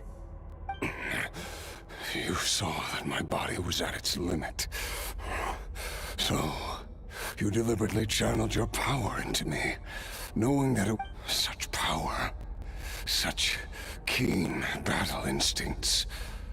So you must be... Skirk, Sertologi's disciple. How long has it been? How long has he been away from Tevat? Hundreds of years. Hundreds? Sorry, it's a lot to take in. I should introduce myself.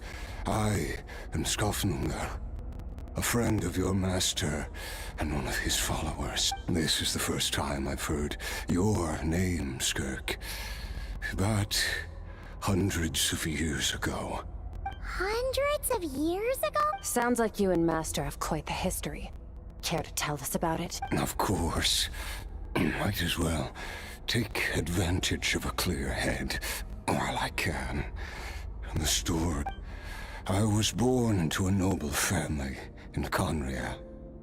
As the eldest son, I trained the sword harder than anyone else, defeated all of my peers. But it was all in vain. Over time, my heart hardened. We were similar in age, but different in background. He was born in prison, the son of criminals who had been sentenced to death. He spent his childhood wandering the streets, facing more criticism than the literary works in the Universitas Magistrorum. Yet, he always wore a smile on his face, as if kindness and I still remember what he said to me when we first met. You need to fight to survive. Even if it's a losing battle, it should That does sound like something he would say. He was the first to acknowledge that I was worth something. And he inspired me to keep going. When I was 10, he stole forbidden research materials and managed to cure my illness. It was like there was nothing in this world he couldn't accomplish. But somewhere Along the way, I fell behind. My talents were nothing compared to his, and at some point, I realized he had pulled so far ahead. I was... After his grand endeavor was successful, he sought me out and said to me, "This planet no longer holds anything of interest to me, so I'm leaving. But first, I have an offer. I can use a power I have just refined to break the curse of immortality for you. Your death was once what we worked so hard to prevent. But the immortality you now face is a different kind of pain altogether." I'll pass. Immortality doesn't sound so bad to me. Since I can't die, it means I have an infinite amount of time to... Are you sure? I cannot say when I will return. Your body, or rather, your soul, might not be able to withstand this curse. All I can do is... Wise indeed. Nevertheless, if you grow weary of the pain of immortality, and wish to experience a good sparring match before you wither away, seek out my disciple. Disciple? Never thought I'd hear that word coming from you. Nor I. But Vedifenir said I was destined to find a disciple out there in the universe, and bring her to Tibet. You know as well as I, Vedifenir's prophecies are never wrong.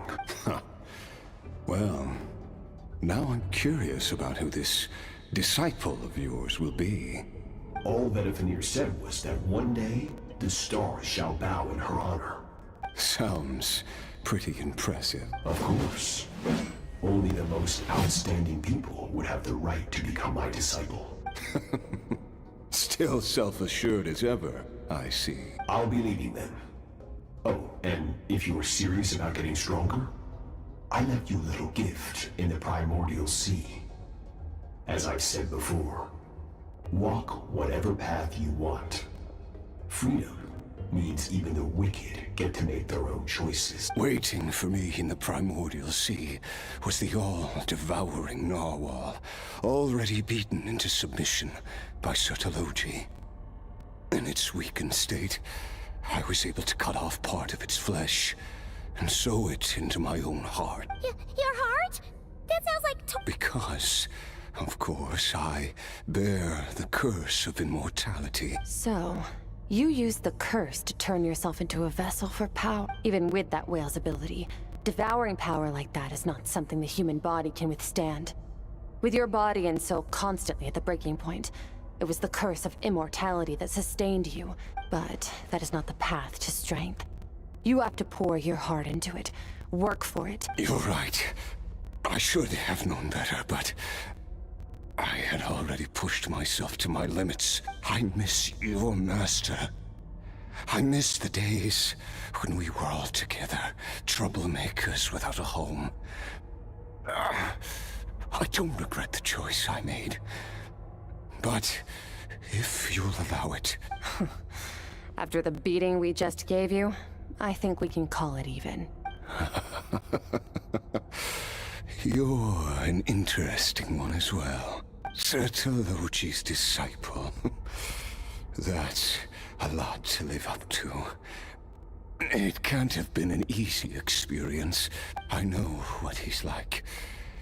He rules with an iron fist, using despair and fear to force you to catch up to him. We're like mountain climbers in the dark, never knowing how much higher we have to climb, or when we will see the sun again. True. But I made up my mind long ago. No matter how dark it gets, I will not give in to despair. I will overcome it. Besides, after hearing your story, I suspect what Master really wants is not a battle that demands his full strength, but rather a defeat without regrets. Oh?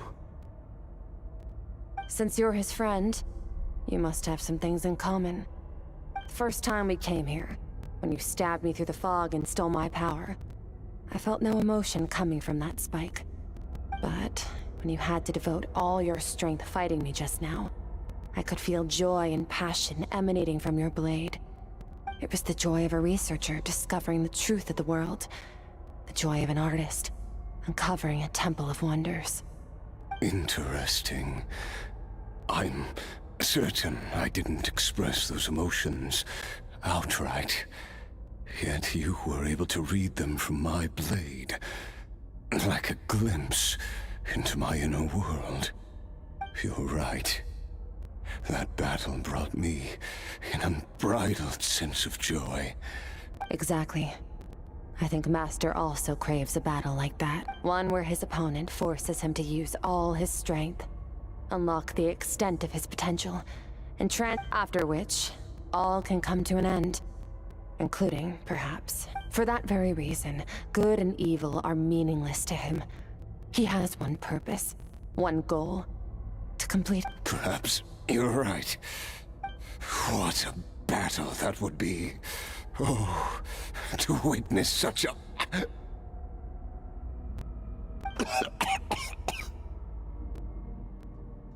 you okay? Too many different kinds of power are surging through my body. I won't be able to hold on to my sanity for much longer. Sertologi once offered to free me from this curse. I can, but not through death, if that's what you were hoping for. It's not a suitable punishment for your crime. As an alternative, I can take your consciousness, along with all the power you've consumed. The impurities will dissipate, and under the curse of immortality, your mind and body will regenerate. When that process is complete, but it will be a time-consuming and painful process. I accept. And who knows? Perhaps I'll wake up in time to witness your great battle with Sertologi. I have faith if we are climbers in the dark. At least, it looks like you are not alone on your journey. I will reach the top of this mountain, and you, Skofnunger, will be my witness at the end of all things. That's finally over. Let's get out of here. Huh. At least we don't have to make a mad dash for the exit like last time.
only been a few days, but it feels like forever.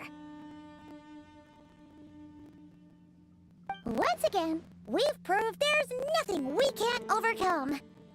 We're just that awesome. Wow, you sound even more confident than usual. Guess you really have become stronger. Today sure went by fast. It's night already. Oh wait, that reminds Paimon. The stars you mentioned. The ones that died out? Yes. The power Skofnungur stole has been returned. So, the star... Great! Huh. It's crazy that you even noticed their light was gone. There are so many stars in the sky. If a few disappeared, Paimon definitely wouldn't be able to... I suppose it's because... I have gazed upon this sky for centuries. The false stars, hanging in the meticulously planned sky, glittering with rotten light. It's not real. And yet, it is for that very reason that I can look upon it. And even the most beautiful of bubbles has to burst. We will return to the real universe one day, whether of our own volition or not. Time marches ever forward. Even the innocent and naive will taste life's bitterness. Yet through hardship, we grow, until we learn to seize the sands of time for ourselves, and uncover our true strength. Though we gaze upon a false sky, its vastness and majesty is palpable. One can only wonder, what is it going to take for kindness to reign supreme in the vast expanse of the universe? Ugh. This is all going over Paimon's head. But ever since we met, he has filled Paimon's days with happiness. If it's too big a job for one person, then they'll do it with two. And if two... We've met so many amazing friends, and accomplished so many... I suppose when it comes to you, anything is possible. Well, I should be going.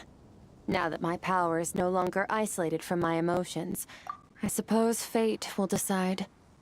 Maybe we'll bump into each other on the street. Or maybe we'll reunite on a different planet entirely. Regardless, reunions and partings are but passing moments. More than anything, I hope that at the end of this journey, wherever it takes us, we one without war, pain, or for this, we must all work to become stronger. If that's what you want to call me, I won't object. Goodbye. Bye!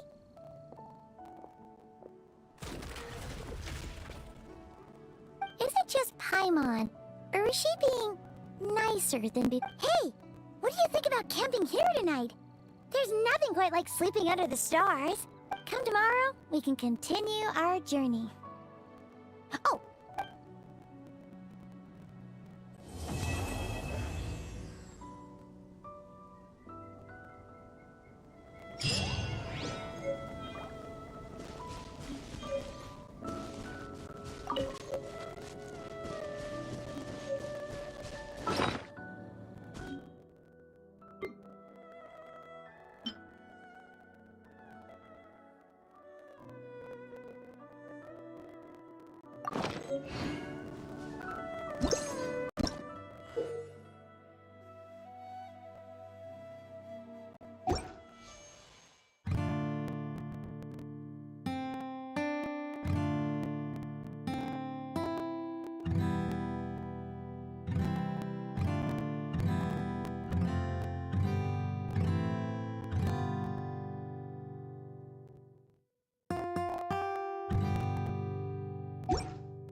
Is no one here?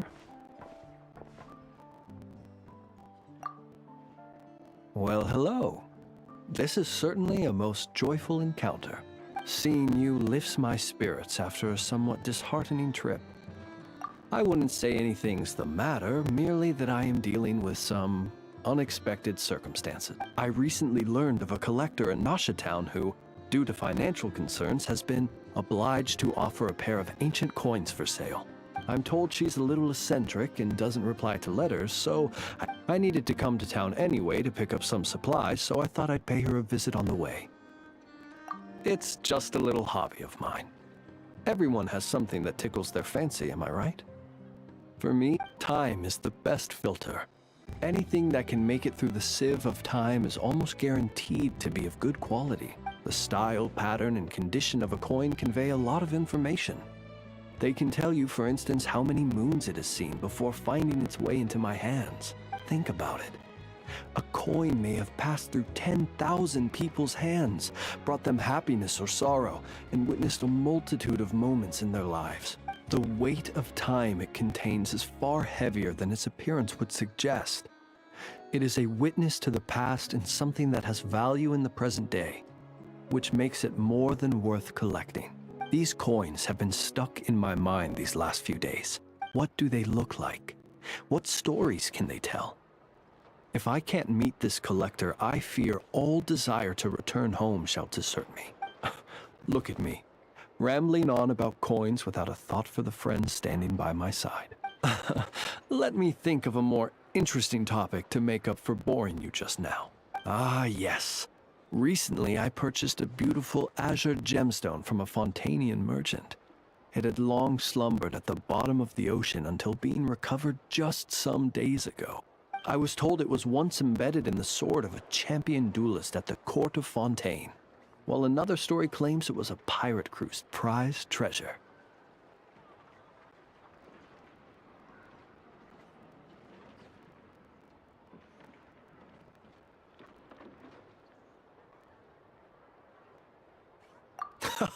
That's exactly what I thought. Whenever a merchant starts waxing lyrical and weaving tales, it's usually a sign that they don't have faith in their wares. Fortunately, I'm very good at appraising a gemstone's true worth, even if its owner hasn't the faintest idea what they're holding. Please, allow me to invite you to my residence once more. I have a feeling you'll appreciate the gem itself. I'll be waiting.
Either way, I'd be happy to oblige. And in summary, that's the commission we're here for. How's that sound to you, Yehoda? All the same to me. You should ask yourself one question, though. You want to catch someone and not cry? How many lives are you prepared to lose for it? Well, I once read a story. It told me that if I find a deer with divinity, I could use its antlers to take my place for one death. And what do you know?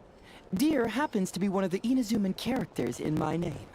and I've got my own life to spare. That makes 2.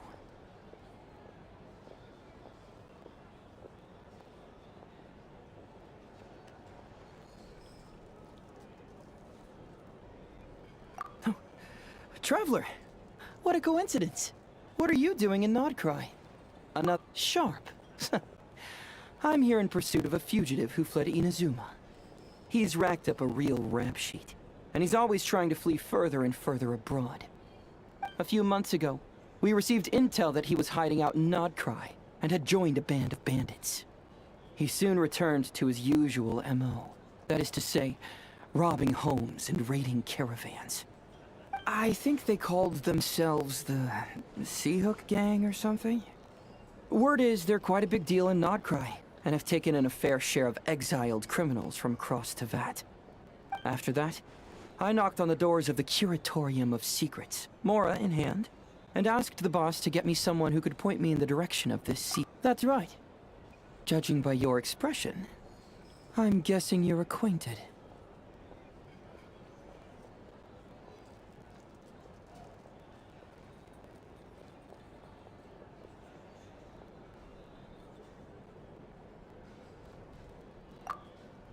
I can tell. My intuition tells me that if Yehoda became a thief, even I'd never be able to catch her. You can cut the chatter. Boss Neff gave me the job, so it's only natural I'd be good at it. But the Seahook gang you're looking for isn't the original Seahook crew. The original gang's long since disbanded. The people calling themselves that now are just riding on the name and scamming folks left and right. Yeah, I guess I do, huh? Interesting. This is news to me. Would you mind telling me more about this new gang of imposters, Yehoda? What's there to tell? New or old, fake or real, the Seahook gang are bandits. A bunch of scoundrels who banded together for Mora, then fell out over it. Their old leader wound up thrown overboard as fish food, while the underlings fought among themselves for the scraps. Some died, and others continued their wanderings. The long and short of it is that the old Seahook gang are dead, gone, or both.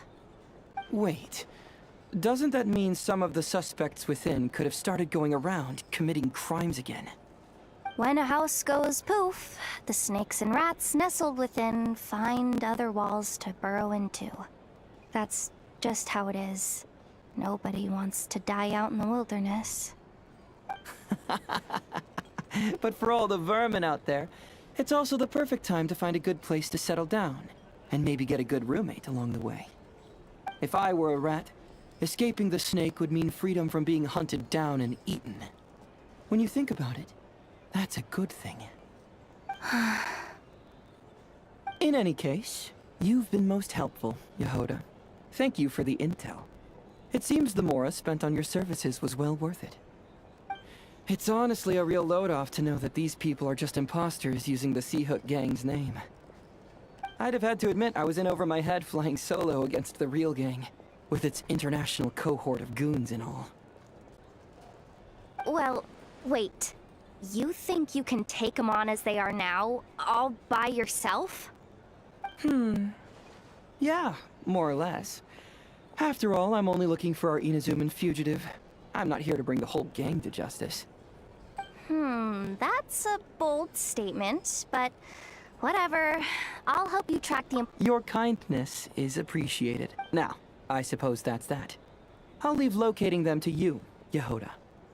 As for me, I'll get to thinking of how I can haul this scoundrel back to Inazuma and have him confess his crimes.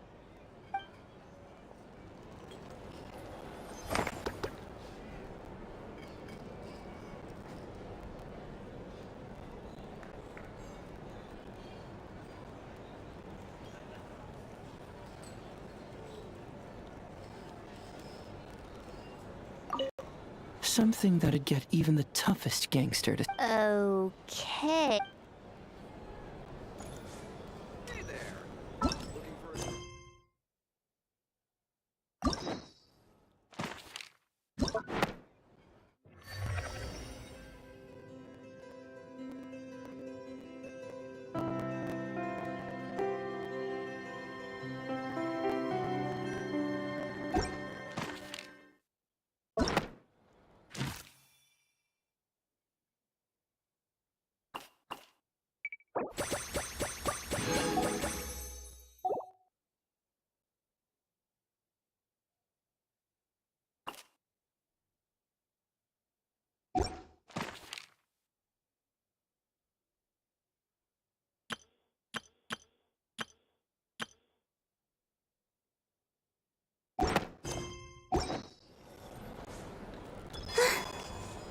Here's the thing.